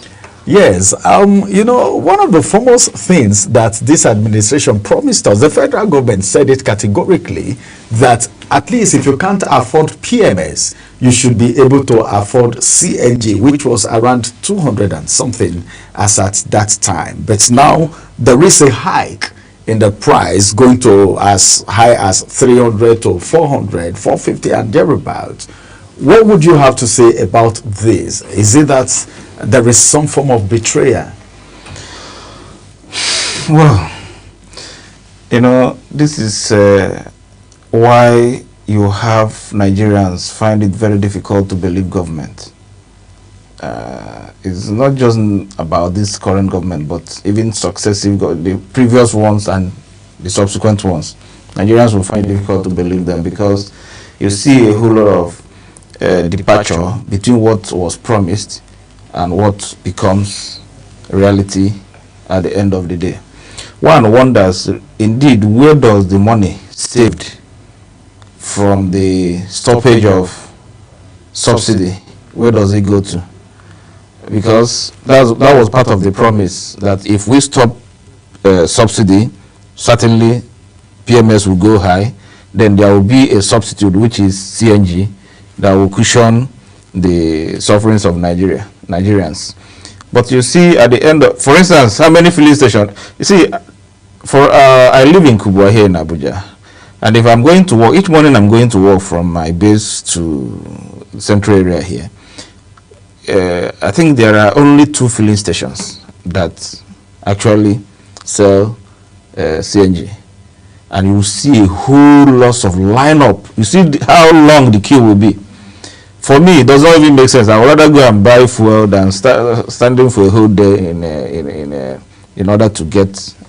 So you see that even when it was cheap, before the current hike, it was still very difficult for Nigerians to access CNG. Very, very difficult. People pass through unhealthy stress just to get CNG. It doesn't make sense to me. Now, unfortunately, they are moving towards the price of PMS. So, you know, successive government have failed this country, and the current one is obviously failing Nigerians too, because there's no economic grammar you're going to tell anybody that is suffering. What the person wants to hear is that my sufferings will be over, or my sufferings are over, and not what is causing it. Nobody is interested in in rhetorics, in economic jargons and all whatnot. We want to see a Nigeria that is working. We want to see the current administration pay attention to governance instead of this focus on politics. Because you see, unfortunate thing that's happening in Nigeria currently, all the governors, the presidency, all of them are talking of next election. Nobody is interested in governance anymore, and that is part of the thing that is affecting us. And then you see marketers doing things whichever they want to, knowing that there won't be any consequence. The government should be intentional with leadership. The government should be intentional with leadership. Now, first of all, it was availability. It was not available, like you said. Now, moving it from 230 to 450. But Nigerians right now are crying, and it's as if the federal government is not even bothered about it. Now, let's look at it from this angle as it is right now. Remember, Dangote Refinery came and Nigerians were like, okay, this is a private investor. At least we are going to have something additional to what we have on ground, and that's going to make the PMS affordable. But the story wasn't the same. Now, the federal government is shifting blame, is saying, well, the hike in price is coming from private investors. What do you think? Is this time to shift blame? As we speak, the president is even out of the country already, on a vacation, even though Nanuga said, well, every official assignment will be done from wherever he is. So what can we say about the interference of private investors regulating the price of something you said it is supposed to cushion the effect it is a sign of irresponsibility, gross irresponsibility from the government to be shifting blames. Is the government not supposed to be the regulating body for most of these commodities? They are. So if anybody in government is shifting blame to private sector, that's the gross irresponsibility. And again, talking about Dangote Refinery, for me, I was never, and I am not one of those Nigerians who were rejoicing when Dangote Refinery was coming up. Yes, I know that certainly a lot of people will be employed in those establishments, but judging from the antecedent of the company, I wasn't part of those rejoicing, because I know that they will not solve the problems of Nigeria, rather they will complicate it. You see what they did in cement. When I was small, when I was a kid, one can easily build a house because cement was not that expensive. But immediately Dangote practically took over the market, the cement market in Nigeria. You see, he was practically, fixing the price as whichever way he wanted it. And I know that if he's allowed to monopolize the oil sector in Nigeria, he will replicate the same. So that was why I wasn't even so much joyous or whatever based on the fact that Dangote Refinery was coming up. Because I also know that the government will be so weak to do what they're supposed to do as we are seeing it now. But why is Nigeria? Why is their weakness? It is simply because of corruption. See, who are the even investors in all these things? Who are the investors? It is still those in power. And, Nigeria is a capitalist state that everybody who goes into business wants to make maximum profit. So all these guys in power who are also the investors by proxy in all these companies want to make maximum profit. They don't care if you're sweating to death or not. Because that is what I feel is fueling all this hike. Otherwise, why would government sit down instead of being very assertive? What does it take government to create a policy that will make all these things, some of these things to crash, the prices to go down, so that average Nigerian can access it? It doesn't take much. It's all about sitting down and being very intentional, then create policies. But they are not doing it. They are intentionally not doing it because they are all partners in those businesses. So you see, the level of corruption we have in Nigeria, sometimes one may not even begin to entertain any form of hope. And that is why you see thousands and millions of Nigerians moving away out of this country because they have seen that practically there is no hope. So it's just quite unfortunate that we continue to do this to ourselves in this country, and I really wonder when it's going to stop. But is there anything the Nigerian citizens can do? Because, let's just look at the economy right now. The economy is dwindling. People are hungry. But now, despite the hunger, even the things that are supposed to, because at least the movement of goods and services from one place to the other, if it is okay, we can say, all right, people can trade, people can do businesses. You know, some people even converted their generator to CNG, to gas and all of that. But now, what do you think Nigerians can do?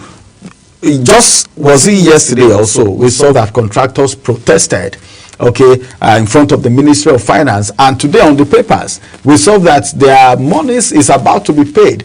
So I don't know, and the same federal government is trying to make a law to regulate strike actions in Nigeria.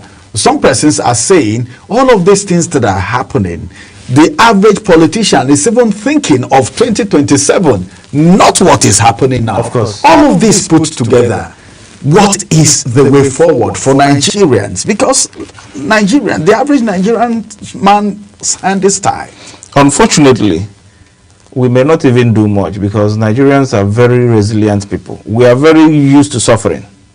Nigerians are very used. Look, what we go through in this country, I tell you, if it happens in many African countries, we are not even talking of Europe or America, those ones is a no-go area. If it happens in many African countries, the entire country will collapse within weeks. But here, we are very resilient on one part, then on another part, the politicians weaponize poverty in this country. If you want to protest, they find a way to break into your ranks and files, then throw money here and there, and the protest becomes a mess. Labor union in this country is useless, toothless bulldog. Student unionism has gone, is dead and buried. You know, in those days we hear somebody like Adams Oshimule when he was the labor leader. You know how he disturbed Obasanjo's government. Today, Adams Oshimule, he was a governor yesterday, today is a senator defending all sorts of iniquities of government. So most of those things he fought against as a labor leader, he is defending them today. So this is where we are as a people. We are resilient on the other side. On the other side, we are too corrupt. I keep on saying that one of the major problems of Nigeria is that those who are waiting to steal are far more in number than those who are currently stealing. So you see young people just waiting patiently for their own time to, somebody said the Muloko is his own time to rule. Many young people are waiting for their own time to begin to stay. So you see that there is no hope. That is why an average young Nigerian that gets about 20 million finds a way to run away. Somebody told me 2 days ago that he's better live as a slave in the UK than to move around in Nigeria as a freeborn. It is that bad. What a statement. And that statement might even be coming from a youth. Yes, of course. It is that bad. Even you, I know you will run away if you have opportunity very soon. In your studio, one of the person that used to invite me before, he's in UK now, you know. And how will you blame him?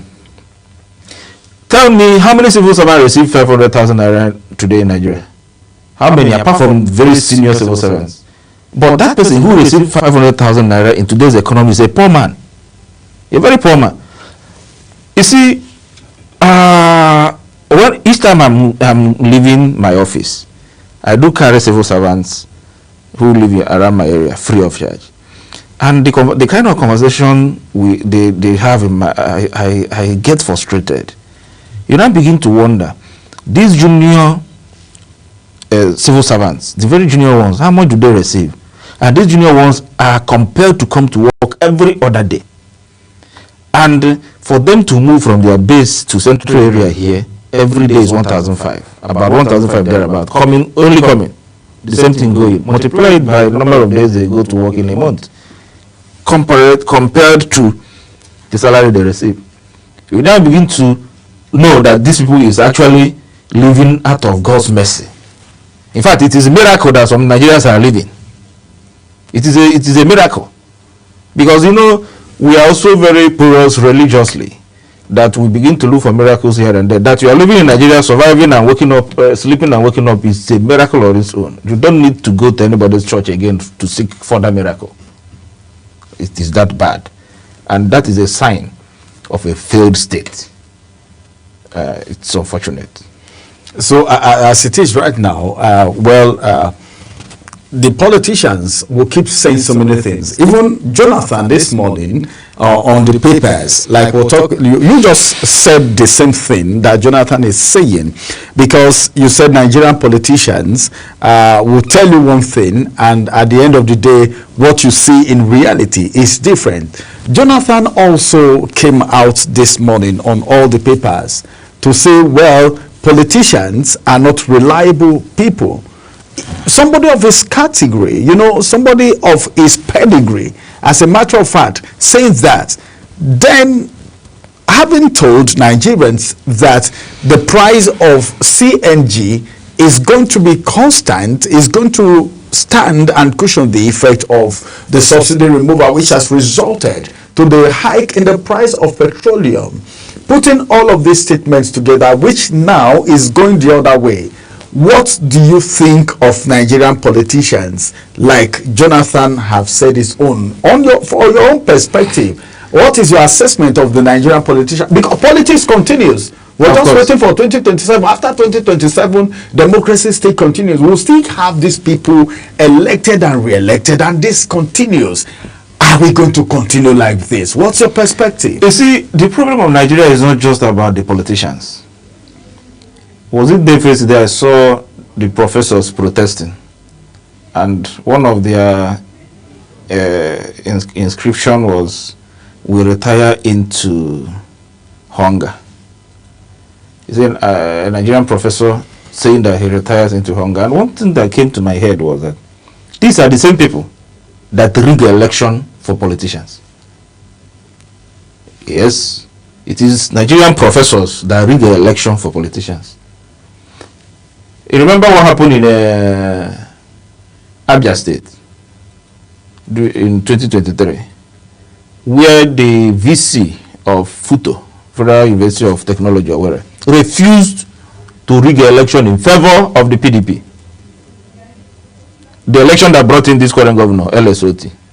The woman came publicly and said he was offered millions of naira to rig in the PDP candidate. You know, rigging the election in Nigeria has nothing to do with political party. Anambra State just had election, by-election, 2 weeks ago. Anambra is an Apoga state, my own state. And you see how a professor of economics, Professor Soludo, deployed billions of naira to buy votes. And this is a professor that when he sits on TV and speaks fantastic grammar, think that heaven is approaching Nigeria. He deployed just... Don't you think that sounds like an allegation? No, it's not an allegation. I don't know. Well, I know you are trying to say, I am responsible to my comments. Let Professor Soludo come and tell me that he didn't deploy billions to buy election. Otherwise, where did the candidates get money to be buying votes? 30,000 naira per vote. 30,000 per vote in Anambra. That is an Apoga state. So can somebody say it's the APC that caused that? So you see, I don't know how we are configured in this country. All of us. That is why I say those who are planning to steal are far more in number than those who are currently stealing. Who will believe that Professor Soludo, as refined as we thought he was, will be an election rigger? Because buying votes is part of election malpractice. And this is a governor who finds it difficult to deploy funds for certain reasonable things. You go to a number of scattered substandard road all over the place. So it has nothing to do with political party. That's the point I'm trying to make. There are some APC governors that are actually doing well, you know, judging by our standard in Nigeria. Because our standard of a man who is doing well as a governor is that he's building road, he's building school, he's building that, which ordinarily we ought to have gone past this level.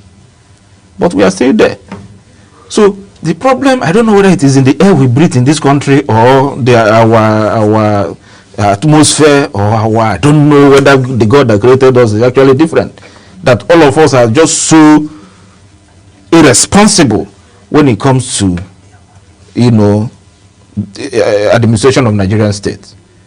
So my thought about this, about Nigerian people, is that we begin to look at how to bring ourselves out of this quagmire. It is not just the politicians. Like I said, the professors rig. If I refuse to rig election as an academic, if I refuse to rig election for a politician, the politician will have no other way than to do the right thing. But they already know that when the time comes, they throw money around. That's why I say they weaponize poverty. And sometimes you may not blame somebody who will collect such money. Somebody was collecting money in that election in Anambra when they offered him. In fact, he said APC was offering either 5,000. And the APC candidate is his person. Say, no, let me collect from the person sharing 30. I don't know when I will see that again free. So a normal human being will not do that. Hunger has made all of us not to be normal in this country. And I said that is why we have brain drain. Everybody is running away. Everybody. No matter how patriotic you think you are, at a time you will say, you can't continue like this because of the exchange rate. Nigerians are practically being slaves. The kind of work they do in Europe, they can't do it here.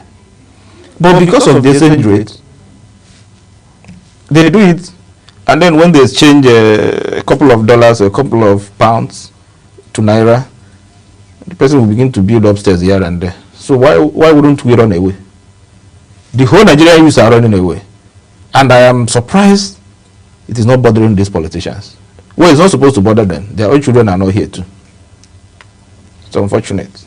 All right, we're looking at the hike in price. Some persons said, well, we're talking about hike in the price of CNG, which is the compressed natural gas. Some persons are saying, well, at least the price of food is not as high as it used to be. So we shouldn't be complaining of the rise in the price of CNG. But right now, as it is, comparing what we have now, do you foresee, because it was 230 naira, now it has been hiked to about 400 and something, 450 or thereabout. Do you see it being stable? Do you see it being available now that the price has been high? Because it is one thing for the price to be high, and it's another thing for it to be available. So what do you think? Is it better for the price to be high and available, or the price should be at the 230 but not available? Because we don't know what the investor, the more the profit in the CNG, some people will think the more people will go into it, and we have it everywhere. It's supposed to, what should be making these commodities to be expensive in a country like Nigeria that has abundance of those things naturally? In Africa, I don't know how many countries are ahead of Nigeria in terms of oil production and even gas production. Remember that many other countries are importing these things entirely, 100% importation. But we have them here. And thank God we also have refinery. That is why, somebody, I think it was my boss, Senator Yoba, sometime was talking about having modular refineries all over the place, blessed memory.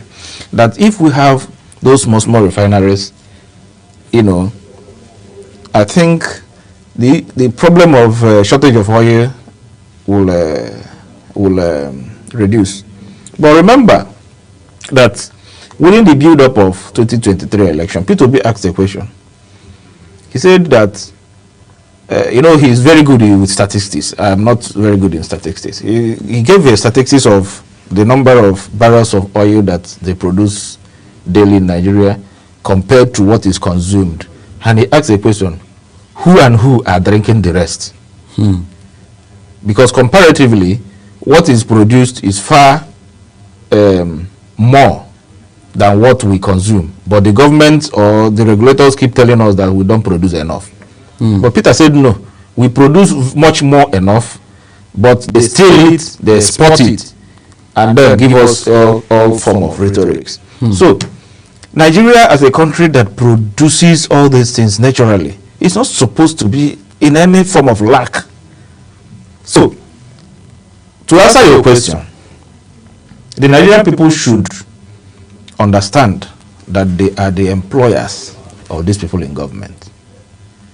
They are the employers. And when somebody employed in your establishment is not doing very well, you know what to do. It's either you rise, you harass the person.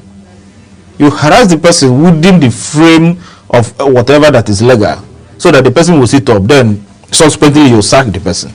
Nigerian masses should rise against Nigerian leaders legally, in the most legal way, so that this government will sit up. Just like the example you gave, the contractors, they have been owing them because they said 2024 budget was not properly funded. That is why none of the contractors were paid. Now they protested, and they are about to be paid. So I'm even wondering, so where is the money? So which means the money was there, and somebody is just watching to see how docile these people will be, so that over time the money will disappear. That is the implication. Otherwise, what miracle are they going to perform within a few days to get them paid? Something they could not do the whole of last year, and we're in the last lap of, almost in the last lap of the year. So that tells you really what happens in this country. The other day, somebody was alleging that sometimes money will be appropriated for the payment of salaries of workers, and some people will use it for business, then have a turnover before paying them. That is why sometimes you see that 15th of certain months, the previous months were not paid. It is not as if those money were not there, but somebody or some people have decided, let's just do business now, then have a turnover on the blood and life of some people. This country is, and sometimes you see those people doing that business are not politicians, they are these top senior civil servants. Corruption. To even civil servants doing that to their fellow civil servants. Let me tell you, if you work in all these ministries, you see that the senior civil servants are far more corrupt than politicians. A convicted politician like James Ibori. It's terrible. Wow. This is terrible. This is terrible. All right, finally, before I let you go, our time is almost up. Now, let's look at this situation right now with what Nigerians are facing. Do you think with this experience, everything happening, is it going to reflect in the 2027 election? With this experience, because Nigerians are learning, Nigerians are becoming wiser.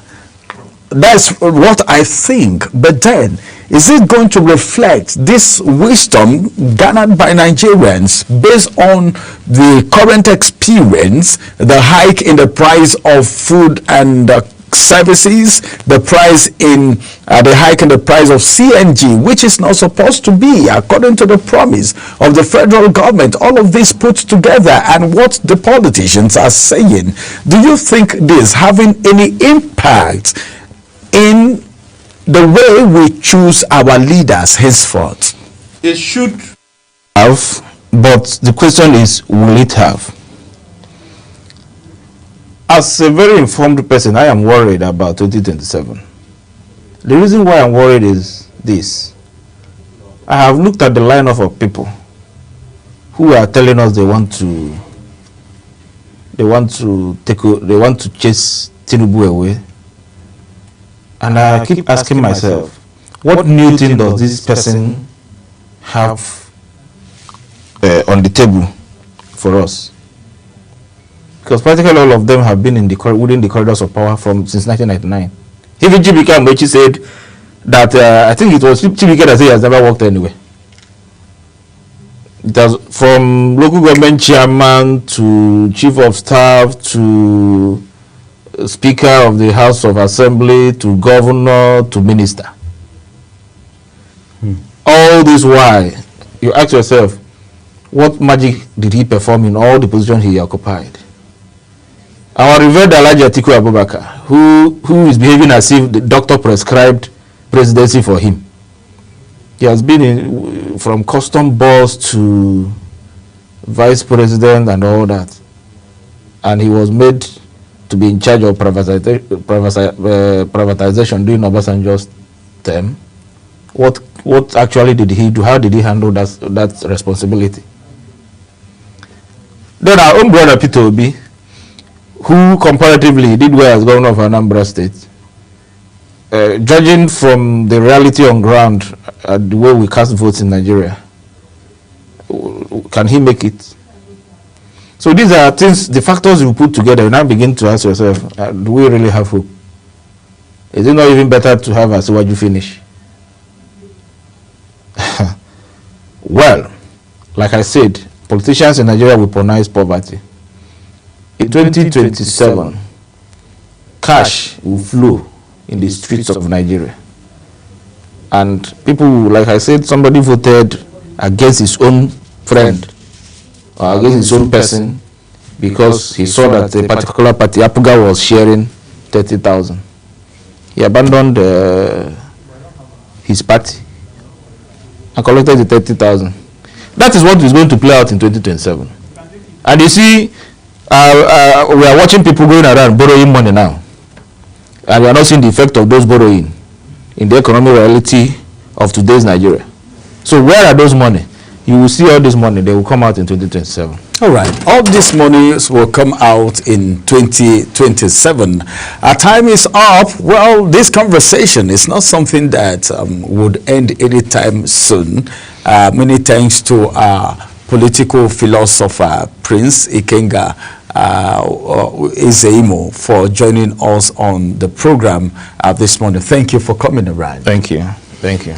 Well, this is going to be the size of the first conversation. Now, we'll take a quick break. When we return, we'll get into the second conversation.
Is your top morning show here on Global Television. We bring you fresh news updates daily while delving into a variety of current affairs and topics. And at the same time, keeping you well informed about important events, both national and internationals. Global Morning serves as a valuable source of information, helping viewers like you start your day well informed. Stay connected from Monday through Sunday to a wide range of latest news making rounds on Global Morning. What's your problem? We're on the road to protest.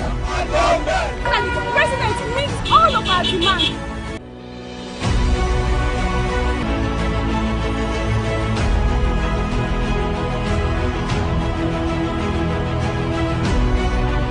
This is Global Morning.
right, time to talk about the continuous voter registration exercise that has been on for a while now, and what exactly the response has been like. Well, there are those who say maybe because the election is still at least more than 1 year away, so the 11th hour element has not kicked in for most Nigerians. But one would have thought that the earlier the better, so you don't have to get jammed when it becomes a matter of rush.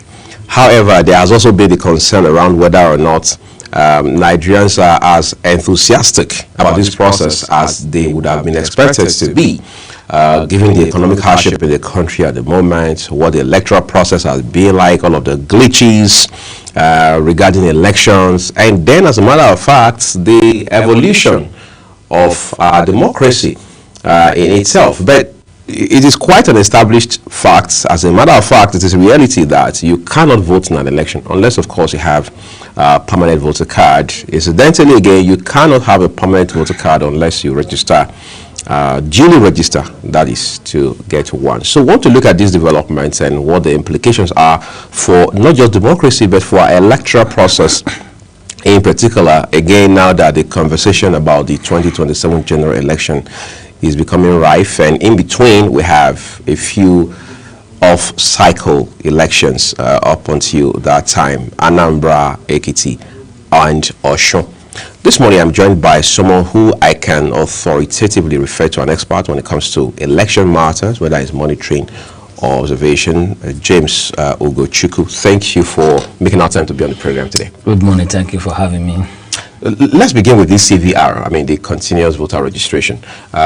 Some people say, well, this is timely, even though they now say that INEC should not be given a window to say it starts on so and so dates, it ends on so and so dates. They should make it something that is, if you like, cyclic, so that at any point in time you can just get on the website, initiate the process, and then go to the designated points and perfect the registration and all of that. What have been your thoughts in this regard? There's nothing commendable by the continuous, by the voters registration that INEC is carrying out, because the continuous should be removed from the phrase, because it's not continuous in the real sense of the word, and in the way the civil society have actually been advocating for the continuous system to be carried to the letter. Because now, what do they use for this continuous voter registration? They use the same BVAS machine, the INEC BVAS machine. That's what they use. You know, that machine performs a lot of role. They use it for voter registration, they use it for accreditation and voting, they use it for result upload. So now those machines will be lying fallow after every election. So why is it that it's difficult for INEC to deploy this into all the LGA for anybody that turns 18 to walk in and register and get their voters card? So, I mean, yes, voters card. So now, INEC has not been able to explain to us the reason behind giving a window for people to registration, causing a lot of hiatus ahead of that. Okay, now they're giving a window between now and August 2026. And you know, Nigeria has been thrown into a panic survival mode. What a typical Nigeria is thinking about now is how to survive, how to eat and all that. So going to register for vote is not their priority until maybe towards the tail end of the registration. Now it's okay, election is coming, let me go and register and see if anything will change this time around. And that will result to, you know, surge in people going to the registration area, and all manner of glitches will start happening to the, because all these are electronic devices. By the time you subject them to several cyclic operation, the thing will start having glitches. We will start having some hits and all that to make it not to function very well. So I think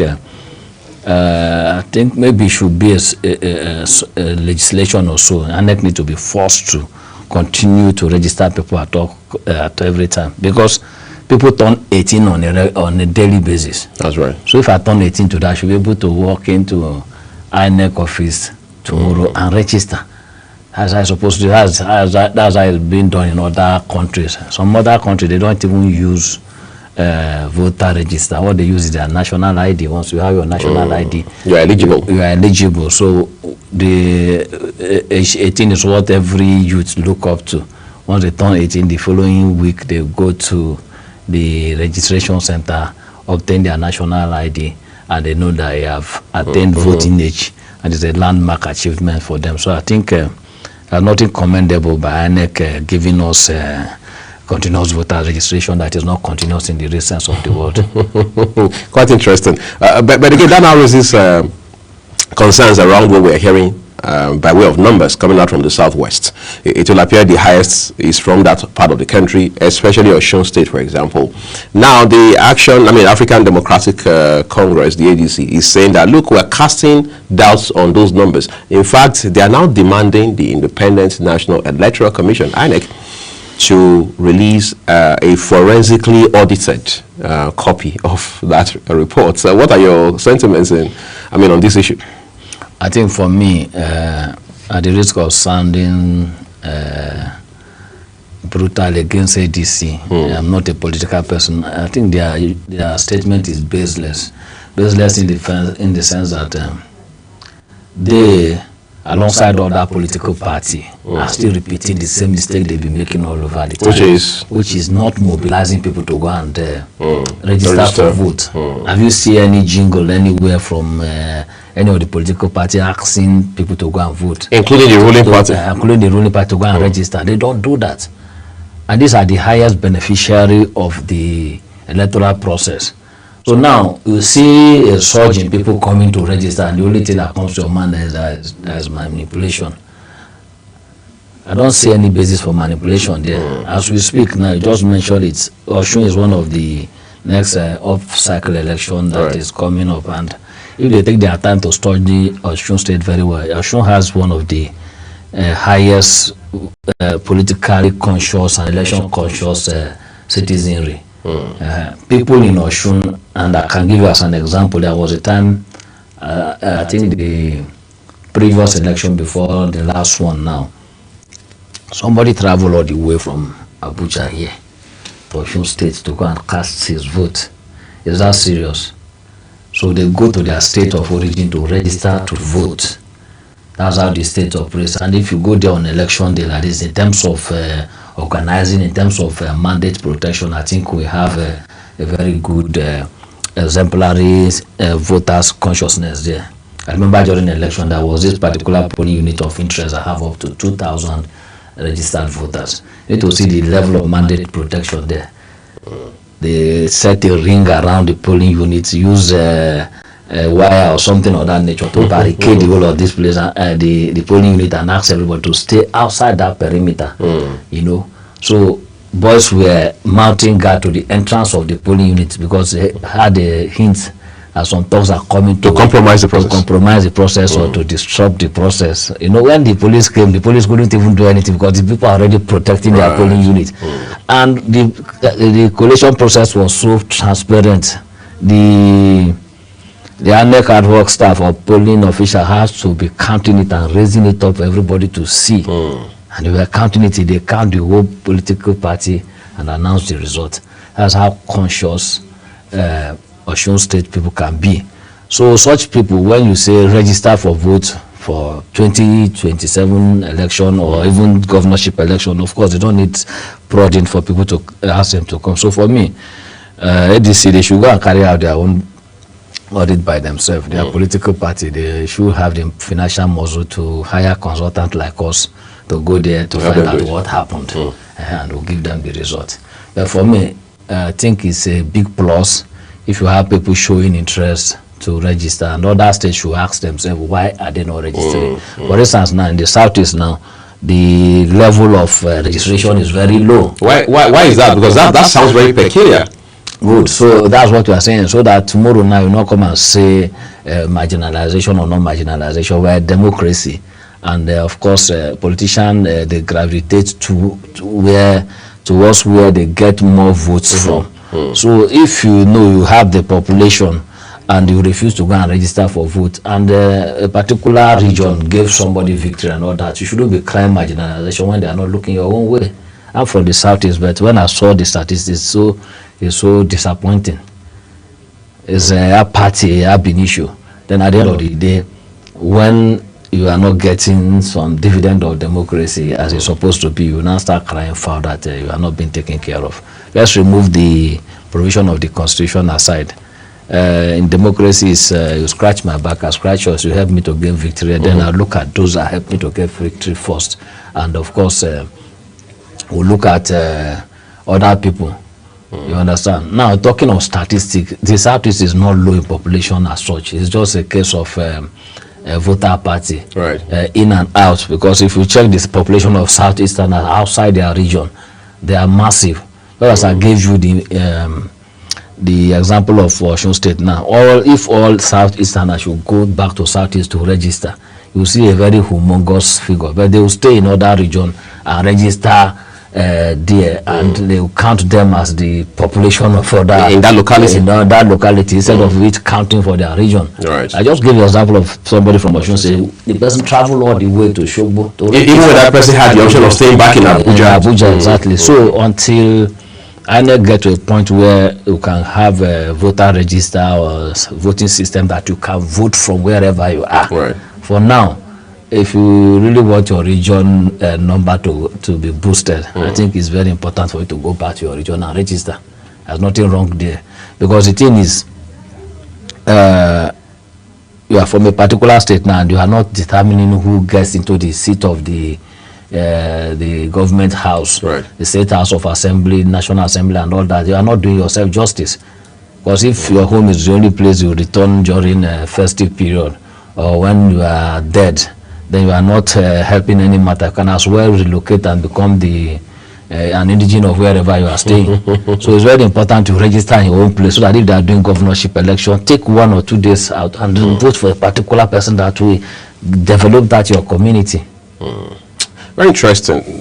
INEC is now moving to partner with NIMC, National Identity Management Commission, for obvious reasons. Data management, all of the data-specific support that INEC needs to drive its own initiatives and all of that. How much more partnerships, or if you like collaboration, interagency collaboration, should we be expecting INEC to pursue? Not just because of 2027, but even beyond that. I think the partnership with NIMC is commendable, and it is an option that INEC should have been exploring before now. Okay, look at it now. In other places, like I mentioned before, what they need for voting is the national identity card. The NIN. Yes. Now, if you look at it now, INEC and NIMC happens to be one of the two bodies that have the largest database of Nigerians. Okay, maybe CBN. CBN because of the BVN and all that. That's so now there's no harmonized central database for all Nigerians. They are all scattered. All scattered. So if you can collapse all this into one, you can collapse all this into one and use proper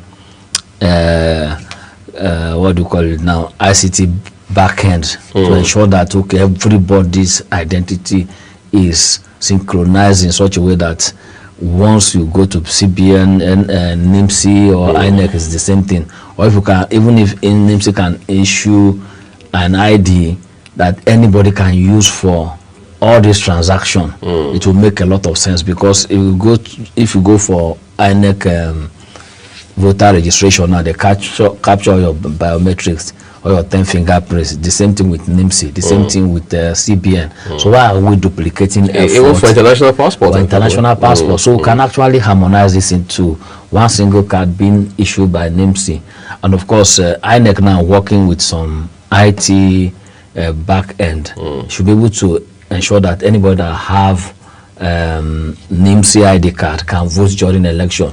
So they can now use that NIMC ID card to generate voters register at the turn of every election. And of course, they becoming smart about it. And of course, blocking loopholes, because Nigerians are very smart people and they can deploy their smart nets in some crooked ways. So they should look for any crooked way that some bad eggs in us may come up with, so toward the effort of using that NIMC card for voting. But it's practicable and it's commendable, and to go a long way in cutting the cost of all this voter registration exercise we are going, because a lot of money is being put into it. It's still the same device they use in capturing data capture that they are using in NIMSI. So why should INEC have their own? Why should CBN have their own? Why should NIMSI have their own? So it's a waste of taxpayers' money, if you ask me. It's a commendable one that INEC is collaborating with them, but what we are seeing there actually is that we can't even term that as collaboration. It's like NIMSI is taking advantage of the continuous voters registration to put their own registration. To drive their mandate. Exactly. So I'm not seeing the synergy and the synchronicity of the two systems, but it's something that experts should be putting their heads together to see how can synchronize these two databases and ensure that one is being used. And of course, if that is done, then we'll do away with this continuous voter registration. People can always go to NIMSI at any point in time, and they will now see how we can transfer that the information now to INEC as your voter's card or something like that. Okay, we're taking a quick break at this point, everyone. When we return, there's a lot more to talk about. For example, the diaspora voting. How is that coming? What's the feasibility? Because it's been a conversation here for a while. Plus, how can we further incentivize voter registration and ultimately effective participation in the electoral process? All of that and more after this break. Please do stay with us.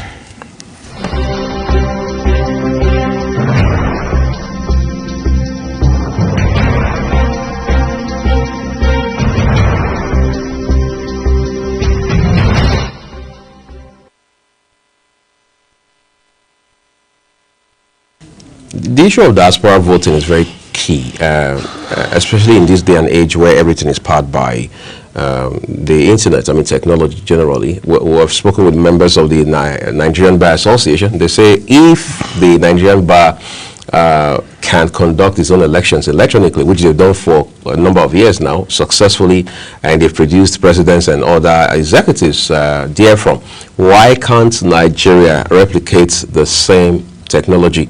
But of course, some persons have also argued that the number of persons who participate in the NBA election cannot in any way be compared to the volume of voters they have when it comes to the case of Nigeria.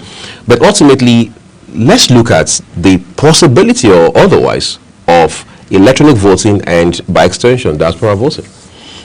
Well, all this thing boils down to political will to do that. It's not as if it's impossible. You just said it now. Other countries are doing it. I think some African countries, they did it. Is it Benin Republic or so? Forgotten the particular country. Or is it Niger? They did it that some of their people in Nigeria, they voted. Without having to go back home. Without having to go back home. So the extra voting now, talking about internal and the external diaspora, I just said something about people from Southeast having low voter register now, whereas they are registering in internal diaspora. So now, if you have internal diaspora now where I can vote for my governor from Abuja, then somebody from Kano can vote for their governor from Kano, then it's still the same thing that we can do outside. Now you're talking about population, it has nothing to do, it's not a hindrance to that. For instance, now, we have diaspora remittance, people remitting money to Nigeria. Have we ever had any issue with remitting money? This thing works with codes and, what do you call it now? Identity. Management, database management. So there's unique number for everybody. Unique number here, that's the language I'm telling you. There's unique number for everybody, and that is what you ride on when it comes to database management. No two persons have the same number. Have the same number. So it's about political will and, of course, having checks and balances to curtail manipulation, because such things can be subject to manipulation. People want to manipulate it.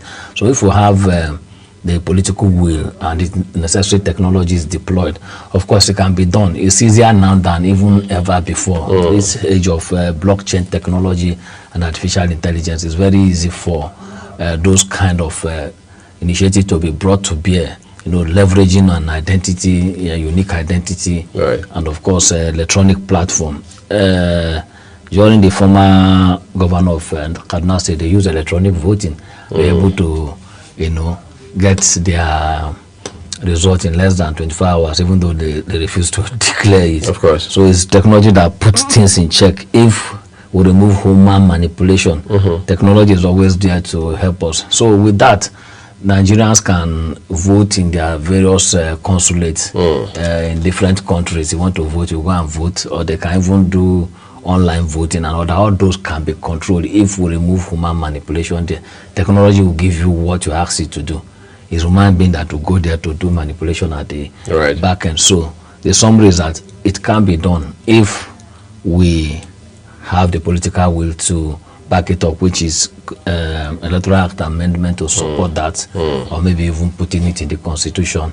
Then two, putting checks and balances to curtail human manipulation of the technology. It can be done, and that way it will give a lot of sense of belonging to Nigerians, because most of them abroad will want to determine who gets to power one way or the other. Right. And the same thing applies to early voting. Like some of us that work during election and all that, we never had opportunity to cast our vote, because on election day we always at the field doing one thing or the other. So early voting for election observers, for security operatives, for even the people conducting election management body staff is very, very important. Okay, in 2 minutes, let's talk about what we can do further to incentivize effective participation in the electoral process, even beyond registration for PVC.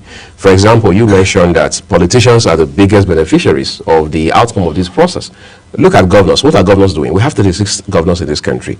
We have Minister of the FCT, for example. To what extent are governors lending their voice, if at all they do that, to the conversation around trying to motivate their people to register for this process? Somehow the political class have been lazy in terms of mobilizing people, and what you see them doing is a last-minute effort of trying to garner vote. How do they do that? Through the most evil part of the electoral process, vote buying. They go about amassing money to buy vote, telling somebody to deliver this particular polling unit by crook or crook, deploying talks and all that. These are not the way it's supposed to be. So I'm even doing massive thumb printing.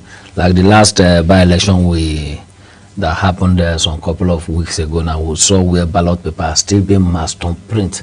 You see, so we should start getting to a point where we get to deploy technology that will know reduplicate ballot cast. When you pass it through that machine, any thumbprint that appear twice will be invalidated. Exactly. We should get to that point, because that's what politicians tend to believe in more than deploying voters. Because you see, during the build up to election now, you hear that 5,000 social party member defected to the other party, but when they get to the polling unit, where are those 5,000 people? We will not see them.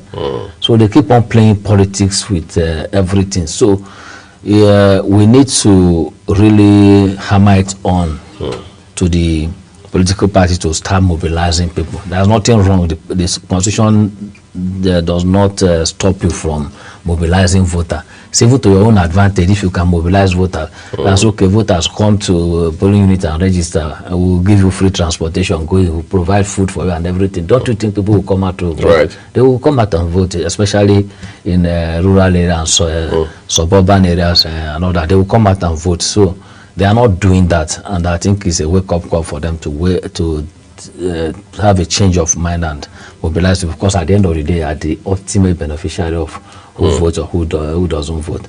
And the electoral management body too should come up with a foolproof way of ensuring that all those completed ballot, all those stuffing of ballot and everything, they put those things behind, so that any politician that depend on that solely will be disappointed. Right. And next time the person will be thinking of how he should use the right way to mobilize voters. Oh, great. That's a very brilliant way to have this kind of conversation. I'd like to say a big thank you to James Ugochukwu for coming to share with us on the program this morning. This is where we're taking our last break shortly. Ramsey and I will be back here to end the program for you. Do stay with us.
All right, like they say, everything with a beginning sure has an end. But a couple of things are very clear now. The continuous voter registration is here, at least for the foreseeable future, and Nigerians are advised to take advantage. Political class in particular should also lend their voices and put the money where their mouth is in this regard as well. I mean, for people without permanent voter cards, there's no way they are going to be able to cast their ballots. And the CNG issue is another concern that Nigerians have. Government will do well by the people to ensure that these legitimate worries are addressed as quickly as possible. Ramsey. Yes, of course, I think that's it. So many things in the pipeline, and we are always watching. What we have to do is to make sure we bring them to you bit by bit as they keep unfolding. So just keep tab on Global Television 247. Just a quick reminder too that all of the views that our guests share on our programs, all of them, including Global Morning, are their opinions. And for the newspaper headlines that we'll bring to you here, they're just as published by their respective publishers. I'm Muyi Agmofegbe, appreciating you for watching. I'm Ramsey Enoch Agbo. Bye-bye for now.